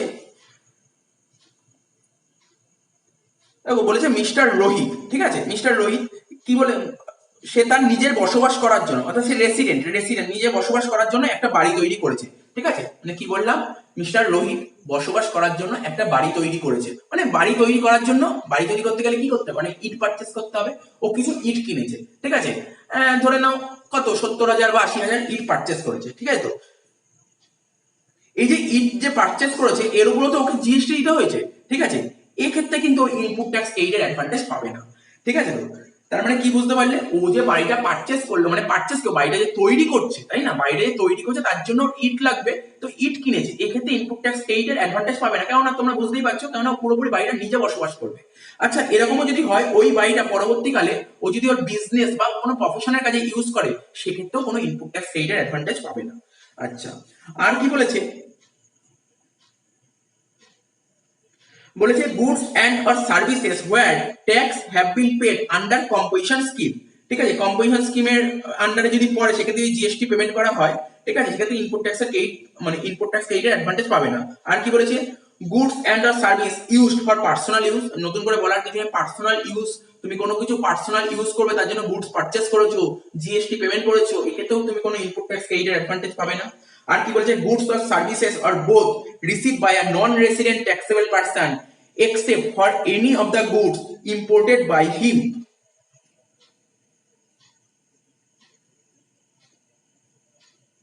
বলছে কোন নন রেসিডেন্ট ট্যাক্সেবল পার্সন যদি কোনো গুডস বা সার্ভিস যদি পারচেজ করে, ঠিক আছে, গুডস পারচেজ করতে পারে বা সার্ভিসে পারচেজ করতে পারে, সেক্ষেত্রে জিএসটি পেমেন্ট করে, ও কিন্তু কোনো ইনপুট ট্যাক্সের অ্যাডভান্টেজ পাবে না। হ্যাঁ, সেটা যদি ইম্পোর্ট করে, ইম্পোর্ট যদি হয় সেক্ষেত্রে ইনপুট ট্যাক্সের অ্যাডভান্টেজ পেয়ে যাবে। আর কি বলেছে, goods loss, stolen, destroyed, written off or disposed of by the gift or free sample। মানে কোনো গুডস যদি তোমার লস্ট হয়ে যায়, মানে হারিয়ে যেতে পারে, স্টোলেন হয়, চুরি হয়ে যেতে পারে, ডিস্ট্রয় হয়ে যেতে পারে, কোনো গুডস যদি রাইট অফ হয়ে যায়, বা যদি গিফট বলো বা ফ্রি স্যাম্পল বলো, এইগুলো যদি দিয়ে দেওয়া হয় সেক্ষেত্রেও কিন্তু ইনপুট ট্যাক্সের কোনো অ্যাডভান্টেজ পাওয়া যাবে। যেমন একটা এক্সাম্পল তোমরা যদি দেখো, একটা মেডিসিন কোম্পানি, ঠিক আছে, ও ডাক্তারদের কি করে, মেডিসিন কোম্পানি কি করে, ডাক্তারদের না মেডিসিন কি করে, ফ্রি স্যাম্পল হিসেবে ডিস্ট্রিবিউট করে। এক্ষেত্রে কিন্তু কোনো ট্যাক্স হয় না, এক্ষেত্রে কিন্তু কোনো কি বলবো জিএসটি ধার্য করা হয় না, ঠিক আছে, জিএসটি লেভি হয় না, তাহলে তো ইনপুট ট্যাক্স ক্রেডিটের অ্যাডভান্টেজ পাবে না। তো আশা করি বুঝতে পারলে পয়েন্টগুলো, জাস্ট একটু গল্পগুলো বলে দিলাম। তো থিওরিটিক্যাল কোশ্চেন পরীক্ষায় আসলে এটা লিখে দিতে পারবে, কোশ্চেনটাও তোমরা পেয়ে গেলে। আচ্ছা, এরপরের কোশ্চেন দেখো, ভালো কোশ্চেন দিয়েছে, ইম্পর্টেন্ট কোশ্চেন। কখনো কখনো অঙ্কের মধ্যে ছোট ছোট চলে আসে, ছোট ছোট শর্ট কোশ্চেন চলে আসে, বড় বড় অঙ্কের মধ্যে একটা দুটো শর্ট কোশ্চেন চলে আসে 1 নম্বর বা 2 নম্বরে। জেনে রাখো, what is the penalty for non payment or delayed payment. ঠিক আছে, মানে কি পেনাল্টি চার্জ করবে, ঠিক আছে, কি পেনাল্টি চার্জ করবে যদি জিএসটি টাকাটা যদি পেমেন্ট না করি বা দেরি করে পেমেন্ট করি। দেখো লিখেছে, if GST is short pay, মানে জিএসটি টাকাটা যদি কম পেমেন্ট করি, আনপেড, ঠিক আছে, যদি জিএসটি টাকা যদি পেমেন্ট না করি, আর বলে লেট পে, যদি দেরি করে পেমেন্ট করি, তাহলে কি হবে, interest at a rate of 18% is required to be paid by the dealer. ডিলারকে 18% ইন্টারেস্ট দিতে হবে, মাসে না, বছরে 18%, বছরে ইয়ারলি 18% ইন্টারেস্ট দিতে হবে। তাহলে কি বললাম, যদি জিএসটি টাকাটা টাইম মতো পেমেন্ট না করি, মানে লেট যদি পেমেন্ট করি, আর কি যদি কম পেমেন্ট করি, আর কি যদি পেমেন্টই না করি, তাহলে 18% ইন্টারেস্ট দিতে হবে ইয়ারলি। আর পেনাল্টিও চার্জ করে। পেনাল্টি কি, যেটা পেনাল্টি ইজ হায়ার, যেটা বড় হবে, বড় আমরা ট্যাক্স করি যে হায়ার, কার মধ্যে 10,000 টাকা অথবা 10%, of the tax short paid or unpaid. ঠিক আছে, 10,000 টাকা অথবা 10% অফ, মানে যত টাকা ট্যাক্স পেমেন্ট করিনি, যত টাকা ট্যাক্স পেমেন্ট করিনি, তো বলতো যত টাকা ট্যাক্স কম পেমেন্ট করেছি। আরে যত টাকা ট্যাক্স পেমেন্ট করি মানে যত টাকা ট্যাক্স কম পেমেন্ট করেছি, যত টাকা ট্যাক্স কম পেমেন্ট করেছি, বা যত টাকা ট্যাক্স পেমেন্ট করা বাকি আছে, যত টাকা ট্যাক্স পেমেন্ট করা বাকি আছে, 10% আর 10,000 টাকা, দুটোর মধ্যে যেটা বড় সেটাই হবে হচ্ছে তোমার পেনাল্টি। তো আশা করি বুঝতে পারলে। আর একটা জিনিস তোমরা এটা মাথায় রাখবে, এরপরে আমি বলছি, মানে ধরো এটা কি মাস, এটা আগস্ট মাসে যা আমার ট্রানজাকশন হলো, এর জিএসটি পেমেন্ট করতে হবে নেক্সট মান্থ, মানে সেপ্টেম্বরের 20 তারিখের মধ্যে। মানে প্রতি মাসের রিটার্ন গুলো আমরা যে পার মান্থের রিটার্ন সাবমিট করি কবে, এই মাসেরটা, মানে এই মাসেরটা পরের মাসের 20 তারিখের মধ্যে রিটার্ন সাবমিট করতে হয়। ঠিক আছে, আচ্ছা এরপরের কোশ্চেনটা কি বলেছে, condition for claiming input tax credit claim করার কন্ডিশন গুলো কি কি আছে। দেখো, ফার্স্ট কন্ডিশন বলেছে one must be registered under GST law, goods and service tax act যে আছে না, goods and service tax act বা গুডস এন্ড সার্ভিস ট্যাক্সের যে লটা আছে, সেই ল অনুযায়ী রেজিস্টার্ড হতে হবে।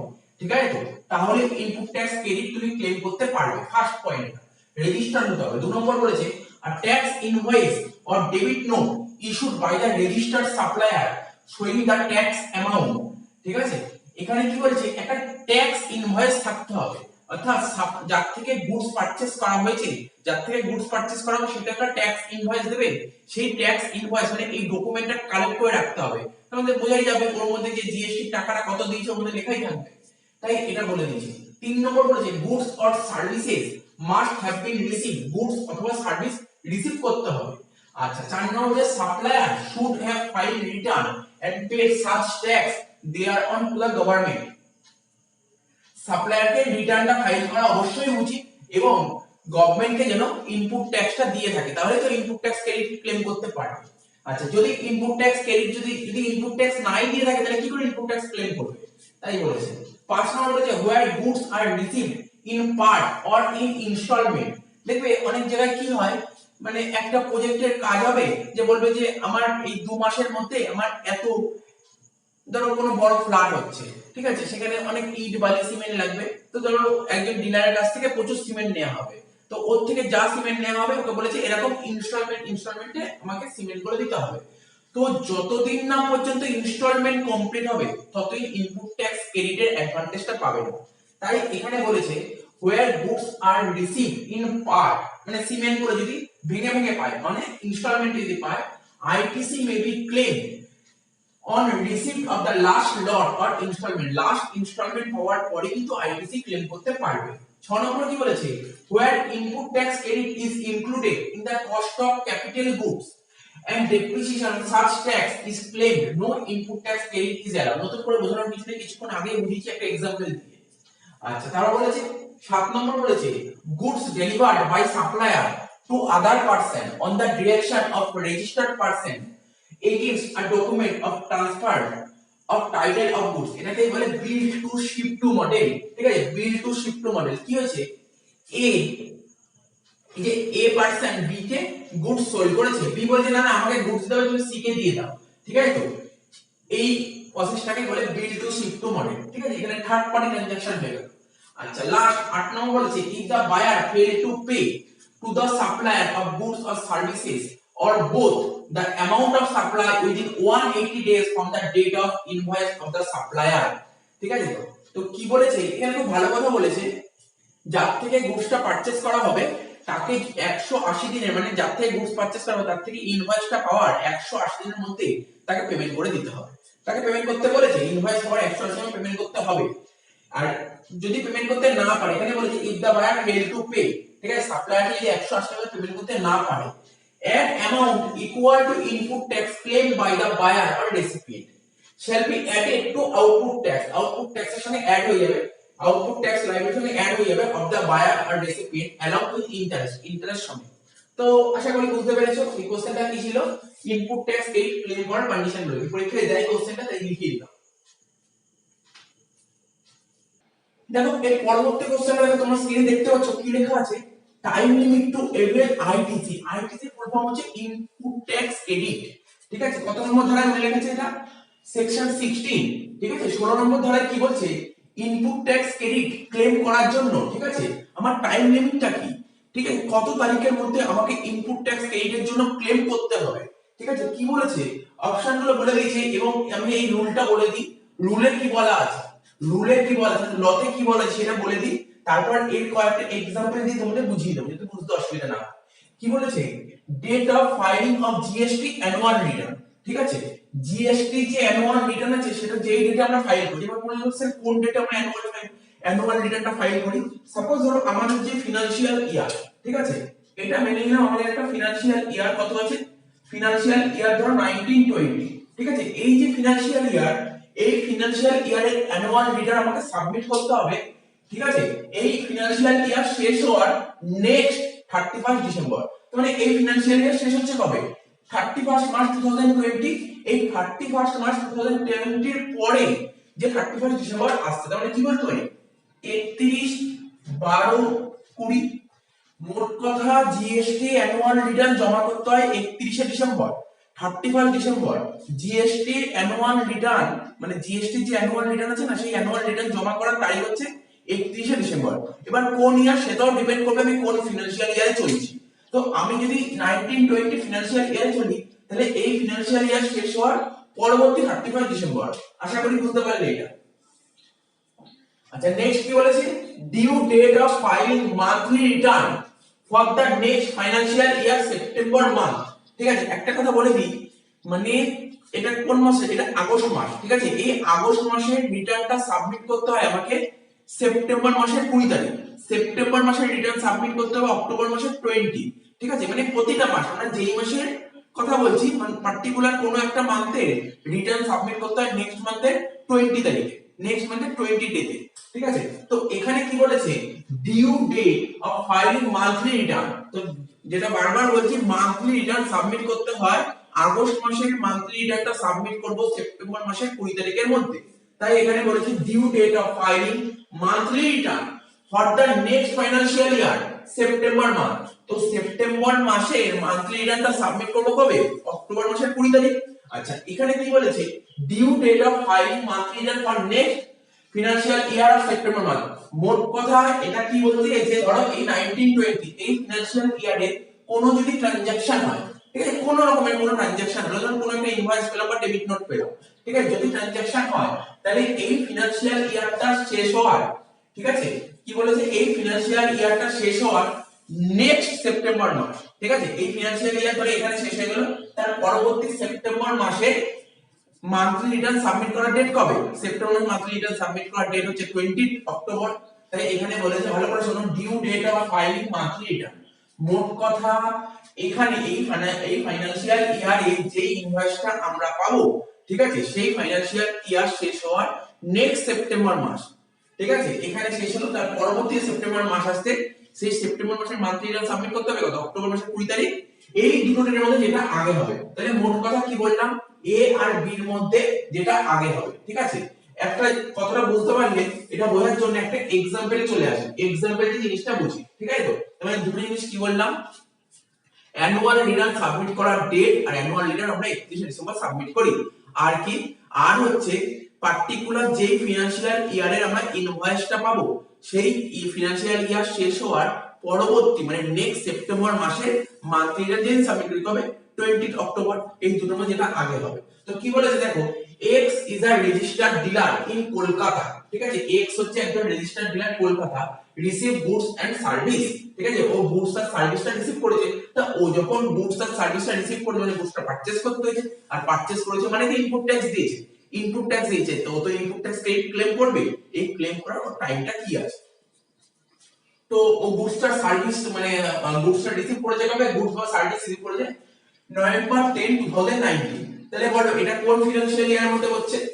নভেম্বর 10 2019 মানে এটা 1920 ফিনান্সিয়াল ইয়ারের মধ্যে পড়ছে। তো আমি একটা ফিনান্সিয়াল ইয়ার ড্র করে নিই, দেখো এই দেখো আমি বোঝার জন্য তোমাদের বোঝার জন্য একটা ফিনান্সিয়াল ইয়ার ড্র করে নিয়েছি। তো এটা 1920 ফিনান্সিয়াল ইয়ার, 1920 ফিনান্সিয়াল ইয়ার মানে 1/4/19 থেকে 31 মার্চ 2020, এটা হচ্ছে আমাদের ফিনান্সিয়াল ইয়ার 1920, ঠিক আছে। তো এবার ট্রানজাকশনটা কবে হয়েছে? স্যার ট্রানজাকশনটা হয়েছে নভেম্বর 10 2019, মানে ইনভয়েসটা পেয়েছে কবে? নভেম্বর 10, ঠিক আছে, নভেম্বর 10 2019, ঠিক আছে। তো ও যখন এই গুডসটা রিসিভ করেছিল, মিস্টার এক্স মানে রেজিস্টার্ড ডিলার, ও যখন ইনভয়েসটা রিসিভ করেছিল তখন ইনপুট ট্যাক্স কত দিয়েছিল? ইনপুট ট্যাক্স 72000 দিয়েছিল। এখন ও এই 72000 ক্লেম করতে চায়। এই ক্লেম করার টাইম লিমিটটা কি আছে, ঠিক আছে। আমরা কি বলেছিলাম, আমরা বলেছিলাম যেই ফিনান্সিয়াল ইয়ার ট্রানজাকশন চলছে সেই, আমি কি বলেছিলাম, যেই ফিনান্সিয়াল ইয়ার ট্রানজাকশন চলছে, কোন ফিনান্সিয়াল ট্রানজাকশন চলছে স্যার? 1920। তো যেই ফিনান্সিয়াল ইয়ার ট্রানজাকশন চলছে সেই ফিনান্সিয়াল ইয়ার শেষ হওয়ার নেক্সট ডিসেম্বর মাস, ঠিক আছে, যেই ফিনান্সিয়াল ইয়ার ট্রানজাকশন চলছে সেই ফিনান্সিয়াল ইয়ার শেষ হওয়ার নেক্সট ডিসেম্বর মাস, ঠিক আছে। তো তার মানে এটা কোন ফিনান্সিয়াল ইয়ার ট্রানজাকশন চলছে? এটা হচ্ছে তোমার 1920। এই 1920 শেষ হওয়ার নেক্সট ডিসেম্বর মাস কবে? নেক্সট ডিসেম্বর মাসের 31/12/20। তাই দেখো এখানে লিখেছি 31/12/20, ঠিক আছে। বুঝতে পারলে তো এক নম্বর কন্ডিশন লিখলাম 31/12/20, এই ফিনান্সিয়াল ইয়ার শেষ হওয়ার নেক্সট ডিসেম্বর মাস। আর কি বলেছে? Due date of filing monthly return. এটা নরমালি এই যে 2 নম্বর পয়েন্টটা, এটা তোমরা দেখতেই পারবে, এটা সব সময় 31 অক্টোবর 2020 হবে। এটা না হওয়ার কিছু নেই, কারণটা দেখো, আমার ইনভয়েসটা রিসিভ করেছি কবে? ইনভয়েসটা রিসিভ করেছি এই তারিখে, 1920 এর এই তারিখে। দেখো আমি ইনভয়েস রিসিভ করেছি এই ফিনান্সিয়াল ইয়ারে, অর্থাৎ এই ফিনান্সিয়াল ইয়ারটা শেষ হওয়ার পরবর্তী মানে নেক্সট সেপ্টেম্বর মাস। তো নেক্সট সেপ্টেম্বর মাস মানে কত? নেক্সট সেপ্টেম্বর মাস হচ্ছে তোমার 30/9/20। এই 30/9/20 ফাইল রিটার্নটা ফাইল করব কবে? এই সেপ্টেম্বর মাসে রিটার্নটা ফাইল করব, আমাকে এই তারিখে রিটার্ন সাবমিট করতে হবে, ঠিক আছে। এই যে সেপ্টেম্বর মাস, এই সেপ্টেম্বর মাসে রিটার্নটা সাবমিট করতে হবে, ঠিক আছে। রিটার্ন সাবমিট করব 20 দিন পর, ঠিক আছে। 20 দিন পর, স্যার এটা ভুল লিখেছি, 31 দেওয়া হবে না, এটা 20 দিন পর সাবমিট করতে হবে, মানে 20/10/20। তাহলে এই দুটোর মধ্যে যেটা আগে, কোনটা আগে হয়েছে? এই দুটোর মধ্যে স্যার এই দুটোর মধ্যে আগে হয়েছে 20/10/20, 20/10/20 এই তারিখের মধ্যে আমাকে আইটিসি ক্লেম করতে হবে। তার মানে কি বুঝতে পারলে রুল কিছুই নয়, রুল একদমই ইজি। আমাকে দুটো কন্ডিশন মাথায় রাখতে হবে। কি কন্ডিশন মাথায় রাখতে হবে? যেই ফিনান্সিয়াল ইয়ারে ইনভয়েসটা পেয়েছি আমাকে দেখতে হবে কোন ফিনান্সিয়াল ইয়ারে ইনভয়েস পেয়েছি, এটা মাস্ট, এটা খুবই ইম্পর্টেন্ট। ঠিক আছে? তো প্রথম পয়েন্ট কি বলেছিল, আমাদের যে অ্যানুয়াল রিটার্ন সাবমিট করতে হয়, অ্যানুয়াল রিটার্ন সাবমিট করার ডেট দেব। এখানে অ্যানুয়াল রিটার্ন সাবমিট করার ডেট এই ডেট দিলাম। কেন? কারণ আমাদের ট্রানজাকশনটাই ছিল ফিনান্সিয়াল ইয়ার 1920। যেই ফিনান্সিয়াল ইয়ার ট্রানজাকশন বলবে সেই ফিনান্সিয়াল ইয়ার শেষ হওয়ার নেক্সট ডিসেম্বর মাস। তাই এটা হলো।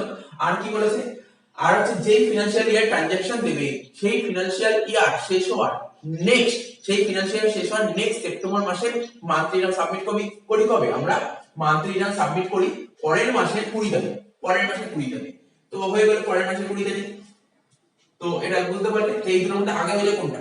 20 অক্টোবর 2020, মানে এই তারিখের মধ্যে আমাকে আইটিসি ক্লেম করতে হবে। তাহলে প্রথম কন্ডিশনের অ্যানসারটা পেয়ে গেল। এবার সেকেন্ড কন্ডিশনের অ্যানসারটা চলে আসি। সেকেন্ড কন্ডিশনটা কি বলেছে? প্রথম কন্ডিশন হয়ে গেল। সেকেন্ড কন্ডিশন বলেছে যদি এই ভদ্রলোক রিটার্ন সাবমিট করার ডেট, আচ্ছা সেকেন্ড কন্ডিশন করার আগে বলে দিই, প্রথম এই একই ট্রানজাকশন আমাকে রিটার্ন সাবমিট করতে হবে কবে? ফার্স্ট পয়েন্ট বলেছে রিটার্ন সাবমিট করার ডেট হচ্ছে প্রতি বছর 31শে ডিসেম্বর। আমরা এটা এ পয়েন্ট বলি, প্রতি বছর 31 ডিসেম্বর আমাকে রিটার্ন সাবমিট করতে হয়। ঠিক আছে? জেনারেলি করতে হয়, কিন্তু তার আগেও তো করতে পারে, মানে এর পরে রিটার্ন সাবমিট করতে পারবো না, তাহলে এর আগেও রিটার্ন সাবমিট করতে পারে। কিন্তু রিটার্ন সাবমিট করেছে কবে স্যার? এখানে রিটার্ন সাবমিট করা হয়েছে 10 সেপ্টেম্বর 2019। এখানে রিটার্নটা সাবমিট করা হয়েছে কবে? 10 সেপ্টেম্বর 2019। তাহলে আবার বলে দিচ্ছি, আমার ট্রানজাকশন কবে ছিল? 1920। ট্রানজাকশন ছিল কবে? 1920। আবার বলছি ট্রানজাকশনটা ছিল আমার কবে? 1920। ঠিক আছে? ট্রানজাকশনটা ছিল 1920। জেনারেলি রিটার্নটা সাবমিট করার কথা ছিল আমার 31/12/20। এই ডেটে রিটার্নটা সাবমিট করার কথা, মানে অ্যানুয়াল রিটার্ন এই দিন সাবমিট করার কথা। কিন্তু আমি রিটার্নটা কবে সাবমিট করেছি? রিটার্নটা আমি তার অনেক আগেই, মানে আমি সাবমিট করেছি এই ডেটে সাবমিট না করে আরো আগে সাবমিট করে দিয়েছি। কবে? 10/9/19। তার মানে কি আমার যেই দিন ট্রানজাকশন ছিল, যেই দিন আমার ইনভয়েস পেয়ে তার আগে রিটার্নটা সাবমিট করে দিয়েছি। ঠিক আছে? আরেকটা পয়েন্ট বলেছে যে যেই ডেটের ইনভয়েসটা পাবো, এই যে ইনভয়েসটা পেয়েছি কোন ফিনান্সিয়াল ইয়ার? স্যার 1920। তার নেক্সট সেপ্টেম্বর মাসে রিটার্ন সাবমিট করার ডেট কবে? 20 অক্টোবর 2020। তাহলে এই দুটোর মধ্যে আগে কোনটা হচ্ছে? এই দুটোর মধ্যে আগে হচ্ছে 10/9/19। এই দুটোর মধ্যে আগে হচ্ছে 10/9/19। ঠিক আছে? এবার প্রশ্ন হচ্ছে ও কি আইটিসি ক্লেম করতে পারবে? ও আইটিসি ক্লেম করবে কি করে? কারণ ও তো পারচেসই করেছে, ও তো ইনভয়েসটা রিসিভই করেছে। ও ইনভয়েস রিসিভ করেছে, এটা কোন মাসে? ও নভেম্বর মাসে ইনভয়েস রিসিভ করেছে নভেম্বর মাসে। আর ও তো সেপ্টেম্বর মাসে ও তো রিটার্ন ফাইল করে দিয়েছে, জিএসটি অ্যানুয়াল রিটার্ন ফাইল করে দিয়েছে। তাহলে সেক্ষেত্রে এখানে এই সিচুয়েশনে কিন্তু ও আইটিসি ক্লেম করতে পারবে না। তাহলে জিনিসটা বুঝতে হবে তোমাদের, চলো আরেকটা ডায়াগ্রাম করে এটা বুঝিয়ে দিই। ও রিটার্নটা ফাইল করেছে কবে? দেখো এর আগে রিটার্ন ফাইল করেছে 10/9/19। এই ডেটে ও রিটার্ন ফাইল করে দিয়েছে। তার মানে কি যেদিন ও ইনভয়েস রিসিভ করেছে তার আগেই ও রিটার্ন ফাইল করে দিয়েছে। সেক্ষেত্রে ও এই সিচুয়েশনে ও আইটিসি ক্লেম করতে পারবে না। আগের সিচুয়েশনে আইটিসি ক্লেম করতে পেরেছিল। তাহলে তোমাকে পয়েন্টগুলো বুঝতে হবে। আচ্ছা 3 নম্বর পয়েন্টে আসা যাক। এই 3 নম্বর পয়েন্টটা বুঝতে পারলে অনেক ক্লিয়ার হয়ে যাবে। 2 নম্বরটা একটু এক্সেপশনাল ছিল। দেখো 1 2 হয়ে গেছে, এবার 3 নম্বরটা করে দিচ্ছি। কি বলেছে? ইনভয়েস ডেট বলেছে কবে? 20 জুলাই 2008। মানে এর ফিনান্সিয়াল ইয়ার কবে ছিল? 18-19। এই ধরো ফিনান্সিয়াল ইয়ার এটা হচ্ছে 18-19 ছিল ফিনান্সিয়াল ইয়ার। ঠিক আছে তো? আর অ্যানুয়াল রিটার্ন সাবমিট করেছে কবে? বলে দিয়েছে অ্যানুয়াল রিটার্ন সাবমিট করেছে 31 অক্টোবর 2019। ফার্স্ট পয়েন্ট কি ছিল আমাদের? অ্যানুয়াল রিটার্ন সাবমিট করার ডেট। এখানে লিখেছি অ্যানুয়াল রিটার্ন সাবমিট করার ডেট হচ্ছে কত বলেছে? 31/10/19। জেনারেলি যদি এই অ্যানুয়াল রিটার্ন সাবমিট করার ডেট বলে না দিতাম, কি ধরতাম? এই যে ফিনান্সিয়াল ইয়ার শেষ হওয়ার নেক্সট 31 ডিসেম্বর। ঠিক আছে? তাহলে সেটা হয়ে যেত তোমার 31/12/19 হয়ে যেত।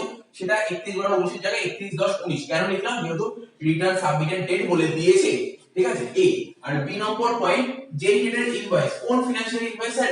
18-19 এর ইনভয়েস, ঠিক আছে। 18-19 এর ইনভয়েস মানে নেক্সট ফিনান্সিয়াল ইয়ার, ঠিক আছে। নেক্সট ফিনান্সিয়াল ইয়ার সেপ্টেম্বর মাসে মান্থলি রিটার্ন জমা করব কবে? সেপ্টেম্বর মাসে মান্থলি রিটার্ন জমা করব আমরা অক্টোবর মাসের 20-10 কত হবে? 20-10-19 20-10-19।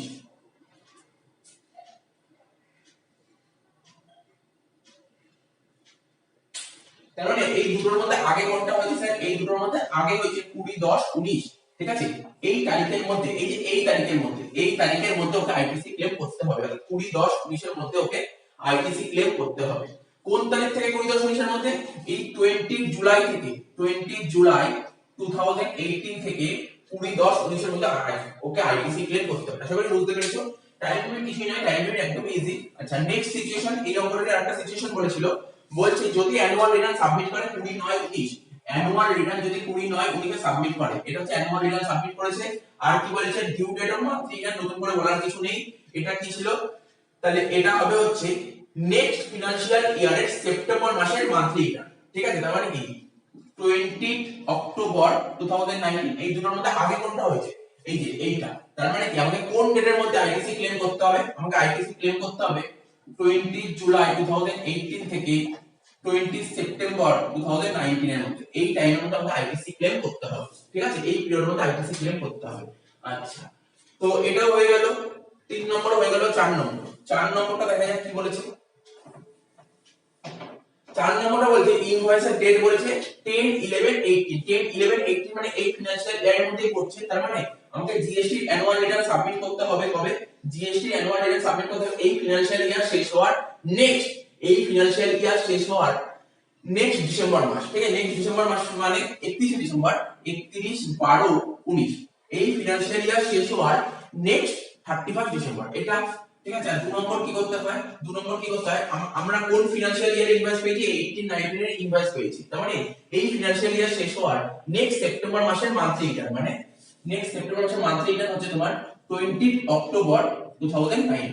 আমরা সবসময় জানি প্রতিটা মাসের মান্থলি রিটার্ন জমা করতে হয় নেক্সট মান্থের 20 ডে, ঠিক আছে, 20 তারিখ, নেক্সট মাসের 20 তারিখে জমা করতে হবে। তো এটা হয়ে গেল। এবার দেখা যাক এখানে কি বলেছে, অ্যানুয়াল রিটার্ন কবে সাবমিট করেছে? অ্যানুয়াল রিটার্ন সাবমিট করেছে 10-11-19, তার মানে এর জায়গায় হয়ে যাবে 10-11-19, 10-11-19। তে এই দুটো ডেটের মধ্যে কোন ডেটটা আগে হচ্ছে স্যার? এই দুটো ডেটের মধ্যে 20-10-19 এটা আগে হচ্ছে। তার মানে কি আমাকে কবের মধ্যে রিটার্ন সাবমিট করতে হবে? এই 10-11-18 থেকে 20-10-19 এর মধ্যে রিটার্নটা আমাকে সাবমিট করতে হবে। কত ইজি, কত ইজি। তোমাকে শুধু এক্সেপশনাল কেস একটাই থাকে, যেই দিনের ইনভয়েস, সেই ইনভয়েসের ডেটেই যদি, ইনভয়েস ডেটের আগেই যদি তোমরা রিটার্নটা সাবমিট করে দাও, সেক্ষেত্রে কিন্তু আইটিসি ক্লেম করা যাবে না। তার মানে এই ছিল time limit to avail ITC. দেখো এরপরে কোন কোশ্চেনে করব? How to utilize the input tax credit. এই যে এই টপিকটা করলে কিন্তু এই চ্যাপ্টারের থিওরিটিক্যাল পার্টটা শেষ হয়ে যাবে, তারপর অঙ্কে চলে আসতে পারবো। আর এই টপিকটা খুব ইম্পর্টেন্ট, মোস্ট ইম্পর্টেন্ট। আমরা যখন অঙ্কগুলো করব এই টপিকটাই ভালো করে না বুঝতে পারি, অঙ্ক করতে অসুবিধা হবে। সুতরাং এই টপিকটা ভালো করে নোট করে নাও, ভালো করে বোঝার চেষ্টা করবে। কি বলেছে? How to utilize the input tax credit, ঠিক আছে। আমরা যখন সাপ্লায়ার থেকে গুডস পারচেজ করি, আমরা মানে রেজিস্টার্ড পারসন যারা সাপ্লায়ার থেকে গুডস পারচেজ করে, তারা কি করে? তখন সাপ্লায়ার থেকে যখন গুডস পারচেজ করে তখন তাকে ইনপুট ট্যাক্স দিতে হয়, ঠিক আছে। এইবার সাপ্লায়াররা যখন এই গুডস গুলো যখন কোন কাস্টমারকে বেচবে, ঠিক আছে, তার থেকে আউটপুট ট্যাক্স কালেক্ট করবে। তো গভর্নমেন্টকে বলবে, গভর্নমেন্ট যখন ওদের কাছে আউটপুট ট্যাক্সের টাকা চাবে, রেজিস্টার্ড পারসনের কাছে গভর্নমেন্ট যখন আউটপুট ট্যাক্সের টাকা যাবে, তখন তারা ইনপুট ট্যাক্স ক্রেডিট, ঠিক আছে, ইনপুট ট্যাক্স ক্রেডিটের অ্যাডভান্টেজ পাবে কি পাবে না, মানে ইনপুট ট্যাক্সের ক্রেডিটটা পাবে কি পাবে না, তার কিছু কন্ডিশন তো আগেই বলেছি। কি কি কন্ডিশন ফলো করলে ইনপুট ট্যাক্স ক্রেডিট পাওয়া যায় সেটা তো আগেই বলেছি। এবার যে ইনপুট ট্যাক্স ক্রেডিটের যে সেটেলমেন্ট, অ্যাডজাস্টমেন্টটা কিভাবে করব সেটাই বোঝাচ্ছি, ঠিক আছে। দেখো কি লিখেছে, in GST we have 3 type of taxes. আর আমরা তো এতদিন ধরে পড়ছি, আমরা জানি জিএসটি ক্লাসগুলোতে আমরা কি বলেছি, বেসিক্যালি জিএসটি 3 ধরনেরই ট্যাক্স হয়। আর না, জিএসটি যারা পড়ে না তারাও অনেকে জানে যে তোমরা কোনো কিছু পারচেজ করতে গেলে তো দেখবে কোন দুটো জিএসটি তোমার চোখে পড়ে। আরে তোমরা কেএফসি খেতে গেলেও দেখবে তোমার দুটো জিএসটি আছে। কি জিএসটি থাকে? সিজিএসটি থাকে, এসজিএসটি থাকে। এই দুটো জিএসটি তোমরা দেখেছো। তো তো বেসিক্যালি জিএসটি তে আমরা তিন ধরনের জিএসটি দেখতে পারি, একটা সিজিএসটি দেখতে পারি, একটা এসজিএসটি দেখতে পারি, আর একটা কি দেখতে পারি আইজিএসটি। আইজিএসটি দেখতে পারি, ঠিক আছে। সিজিএসটি এসজিএসটি তো বলেইছি, যদি স্টেট টু মানে সিজিএসটি আর এসজিএসটি কি একটা স্টেট মানে উইদিন স্টেটের মধ্যে ট্রানজাকশন হবে তখন সিজিএসটি আর এসজিএসটি আর আইজিএসটি টু স্টেট মানে বলতে পারো একটা স্টেট থেকে আরেকটা স্টেটে ট্রানজাকশন হলে তখন আইজিএসটি হয়। স্যার ইউটিজিএসটি বললেন, আরে এসজিএসটি আর ইউটিজিএসটি একই তো। আরে যদি ইউনিয়ন টেরিটরি যদি একটা ইউনিয়ন টেরিটরির মধ্যে ট্রানজাকশন হয় তখন কি বলবে, তখনই তো তোমার ইউটিজিএসটি হবে, ঠিক আছে। তো নতুন করে বোঝানোর কিছুই নেই, এগুলো তো আগেই বলেছি তবু আরেকবার বলেছি, একটা স্টেট থেকে আরেকটা স্টেটের মধ্যে ট্রানজাকশন হলে হয় আইজিএসটি, আর একই স্টেটের মধ্যে ট্রানজাকশন হলে তখন হয় এসজিএসটি আর সিজিএসটি, মাথায় রাখবে। আচ্ছা আরেকটা কি, একই ইউনিয়ন টেরিটরির মধ্যে ট্রানজাকশন হলে কি হবে এসজিএসটি জায়গায় তখন হবে ইউটিজিএসটি আর সিজিএসটি। আচ্ছা আরেকটা কথা বলে দিই, ইউনিয়ন টেরিটরি আমরা তো জানি, আমরা ছোট থেকে পড়ে আসছি, আমাদের 7টা ইউনিয়ন টেরিটরি আছে, ঠিক আছে। একটা আন্দামান নিকোবর আইল্যান্ড, ঠিক আছে। তারপর যে পন্ডিচেরির জায়গায় কি যখন পডুচেরি হয়ে গেছে, তো দিল্লি, তোমার চণ্ডীগড়, দাদরা এন্ড নগর হাভেলি, লাক্ষাদ্বীপ, দমনদ্বীপ, এবং আরেকটা নতুন একটা অ্যাড এসেছে, হয়েছে, সেটা হচ্ছে তোমার লাদাখ, ঠিক আছে। তবে এই যে এতগুলো বললাম তার মধ্যে দুটো বেরিয়ে গেছে, কে একটা পডুচেরি বেরিয়ে গেছে আর হচ্ছে তোমার দিল্লি বেরিয়ে গেছে, কারণ এদের নিজস্ব লেজিসলেটিভ আছে, মানে এদের নিজস্ব কোনো বিধানসভা আছে, তাই এরা এসজিএসটি আন্ডার মানে স্টেটের আন্ডারে চলে গেছে। তো বুঝতে পারলে এগুলো নতুন করে বলার কিছু নেই, আগে ভিডিওতে অনেকবার বলেছি। আর কি বলে দেখো, আইজিএসটি ইজ চার্জ, এইমাত্র বললাম। আচ্ছা এখানে আগে বলি, for the interstate supply of goods. Interstate মানে একটা স্টেট থেকে আরেকটা স্টেট, বা বলতে পারো একটা ইউনিয়ন টেরিটরি থেকে আরেকটা ইউনিয়ন টেরিটরিতে গুডস বা সার্ভিস সাপ্লাই হলে, ঠিক আছে, সেক্ষেত্রে আইজিএসটি চার্জ করা হয়, ঠিক আছে। আর ইন্টারস্টেট সাপ্লাই মানে একই স্টেট বলতে পারো বা একই ইউনিয়ন টেরিটরিতে গুডস বা সার্ভিস সাপ্লাই হলে সেক্ষেত্রে সিজিএসটি এবং এসজিএসটি এন্ড ইউটিজিএসটি চার্জ করা হয় while making payment for the taxes, ঠিক আছে। ধরো আমি যখন গুডস গুলো কিনেছিলাম as a registered person, goods গুলো যখন পারচেজ করেছিলাম তখন তো আমাকে ইনপুট ট্যাক্স দিতে হয়েছিল। এখন আমি যখন কাউকে গুডস গুলো বেচবো তখন আউটপুট ট্যাক্স তার থেকে দেবো, গভর্নমেন্ট যখন আমার কাছে আউটপুট ট্যাক্সের টাকাটা চাবে, ঠিক আছে, তখন আমি ইনপুট ট্যাক্সের ক্রেডিট নিতে চাই, ঠিক আছে। এই ক্রেডিটটা নেব কিভাবে, তার স্টেপ গুলো দেখো এখানে সুন্দর করে লেখা আছে। এই যে ইনপুট ট্যাক্স ক্রেডিট, এই যে সিজিএসটি, প্রথমে কি লেখা আছে সিজিএসটি, তারপর আইজিএসটি, তারপর এসজিএসটি বা ইউটিজিএসটি।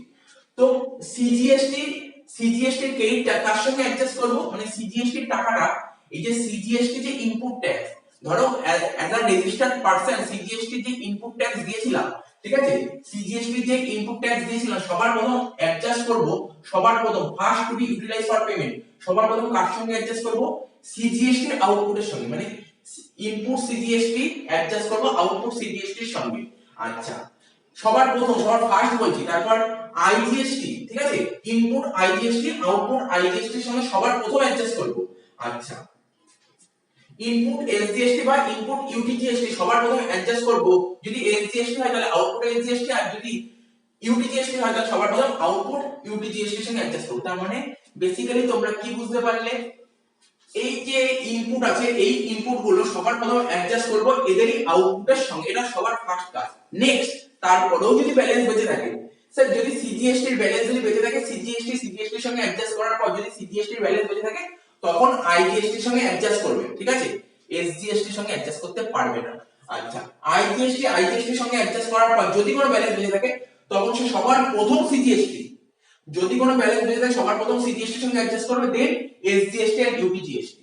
আচ্ছা আর এসজিএসটি বা ইউটিজিএসটি সবার প্রথম এসজিএসটি আর ইউটিজিএসটি এর সঙ্গে অ্যাডজাস্ট করবে, তারপরে যদি কিছু বেঁচে থাকে তখন আইজিএসটি এর সঙ্গে অ্যাডজাস্ট করবে। তাহলে একটা জিনিস কি বুঝতে পারলে, সিজিএসটি আর এসজিএসটি কখনোই নিজেদের মধ্যে অ্যাডজাস্ট করতে পারে না। আরে উদাহরণ দেখো, সিজিএসটি মানে সেন্ট্রালে কি আছে মোদী সরকার, আর এদিকে স্টেটে কি আছে মমতা সরকার, ঠিক আছে, দুজনের মধ্যে কখনোই মেলে না, ঠিক আছে। কখনো মাথায় রাখবে সেন্ট্রাল আর স্টেটের মধ্যে কখনো অ্যাডজাস্টমেন্ট হবে না, তাই বলতে পারি সিজিএসটি আর এসজিএসটি মধ্যে কোনো অ্যাডজাস্টমেন্ট হবে না। তাহলে কি বললাম, সিজিএসটি ইনপুট প্রথম সিজিএসটি এর আউটপুটের সঙ্গে অ্যাডজাস্ট করব, যদি কিছু বেঁচে থাকে তখন আইজিএসটি এর সঙ্গে অ্যাডজাস্ট করব, আর যদি বেঁচে থাকে কোনো অ্যাডজাস্টমেন্ট হবে না।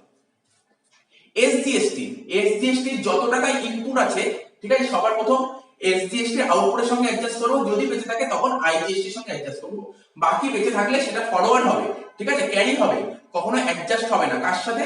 সেন্ট্রালের সঙ্গে অ্যাডজাস্ট হবে না। আর লাস্ট বলেছে কি, লাস্ট হচ্ছে আইজিএসটি। আইজিএসটির টাকাটা, আইজিএসটির ইনপুট আইজিএসটির আউটপুটের সঙ্গে অ্যাডজাস্ট করবে, বেঁচে থাকলে সবার প্রথম সেন্ট্রালের সঙ্গে অ্যাডজাস্ট করবে, তারপর স্টেটের সঙ্গে অ্যাডজাস্ট করবে। এই বলেছে, নতুন কিছু নেই, এই নিয়ে অঙ্ক করবো, এই নিয়ে অঙ্ক হবে। কি লেখা আছে? CGST input can only be utilised against CGST. এই দেখো লেখা আছে সিজিএসটি এর যে ইনপুট আছে, সিজিএসটি ইনপুট কার সাথে অ্যাডজাস্ট করব? সবার প্রথম সিজিএসটি আউটপুটের সঙ্গে অ্যাডজাস্ট করব। সিজিএসটি ইনপুট সবার প্রথম সিজিএসটি আউটপুটের সঙ্গে অ্যাডজাস্ট করব। আর এসজিএসটি ইনপুট সবার প্রথম কার সঙ্গে অ্যাডজাস্ট করব? এসজিএসটি আউটপুটের সঙ্গে অ্যাডজাস্ট করব। জিনিসটা ভালো করে কেন, আর একটু বাকি আছে, আমি মুছে তারপর করছি। তো জিনিসটা বোঝার চেষ্টা করো, একদম ইজি জিনিস, কনসেপ্ট একদমই ইজি। তাহলে তোমরা নিজেরা বলো, তিন ধরনের জিএসটি আছে, সিজিএসটি, এসজিএসটি, আইজিএসটি। সবার প্রথম যদি সিজিএসটি কথা বলি, সিজিএসটি এর সঙ্গে অ্যাডজাস্ট করবে, বেঁচে থাকলে আইজিএসটি। এসজিএসটি এর সঙ্গে অ্যাডজাস্ট করবে, বেঁচে থাকলে আইজিএসটি। আর আইজিএসটি এর সঙ্গে অ্যাডজাস্ট করবে, বেঁচে থাকলে সবার প্রথম সেন্ট্রাল দেন স্টেট, সবার প্রথম সেন্ট্রাল দেন স্টেট। কারণ বুঝতেই পারছো সবার প্রথম কেন সেন্ট্রাল, আইজিএসটি মানে কে কন্ট্রোল করে? সেন্ট্রালই তো কন্ট্রোল করে, আগে সেন্ট্রাল, বেঁচে থাকলে তখন স্টেট। দেখো যেহেতু পোর্শন বাকি ছিল, একদম পুরো ডায়াগ্রাম করে বসিয়ে দিয়েছি। আগের গুলো যদি ভুলেও যাও কখনো কখনো, অঙ্ক করার আগে এই টপিকটা মাথায় রেখে দেবে, ব্যাস আর কিছু নেই। কি লেখা আছে? সিজিএসটি এর ইনপুট ট্যাক্স এর টাকাটা, ইনপুট ট্যাক্স এইটের টাকাটা সবার প্রথম, ফার্স্ট মানে প্রথম, সবার প্রথম সিজিএসটি এর সঙ্গে অ্যাডজাস্ট করবে। যদি কিছু ব্যালেন্স বেঁচে থাকে তখন সে আইজিএসটি এর সঙ্গে অ্যাডজাস্ট করবে। প্রথমে এর সঙ্গে অ্যাডজাস্ট করবে, দেন এর সঙ্গে অ্যাডজাস্ট করবে। এবার যদি এসজিএসটি ইনপুট ট্যাক্স এর টাকাটা সবার প্রথম এসজিএসটি এর সঙ্গে অ্যাডজাস্ট করবে, মানে এসজিএসটি আউটপুটের সঙ্গে অ্যাডজাস্ট করবে, যদি বেঁচে থাকে তখন ও আইজিএসটি এর সঙ্গে অ্যাডজাস্ট করবে। আচ্ছা, এবার হচ্ছে আইজিএসটি ইনপুট ট্যাক্স এর টাকাটা সবার প্রথম আইজিএসটি এর আউটপুটের সঙ্গে অ্যাডজাস্ট করবে, যদি কিছু বেঁচে থাকে সবার প্রথম সিজিএসটি এর সঙ্গে অ্যাডজাস্ট করবে, সবার প্রথম সিজিএসটি দেন এসজিএসটি। তো আশা করি বুঝেছো, এটা ঢোকে না, কারণ অঙ্ক করতে এগুলো কাজে লাগবে। পরের ক্লাস থেকে যে আমরা যে অঙ্কগুলো করব না, ইন ডিটেইলসে করব, এর উপর বেস করে অঙ্কগুলো করব।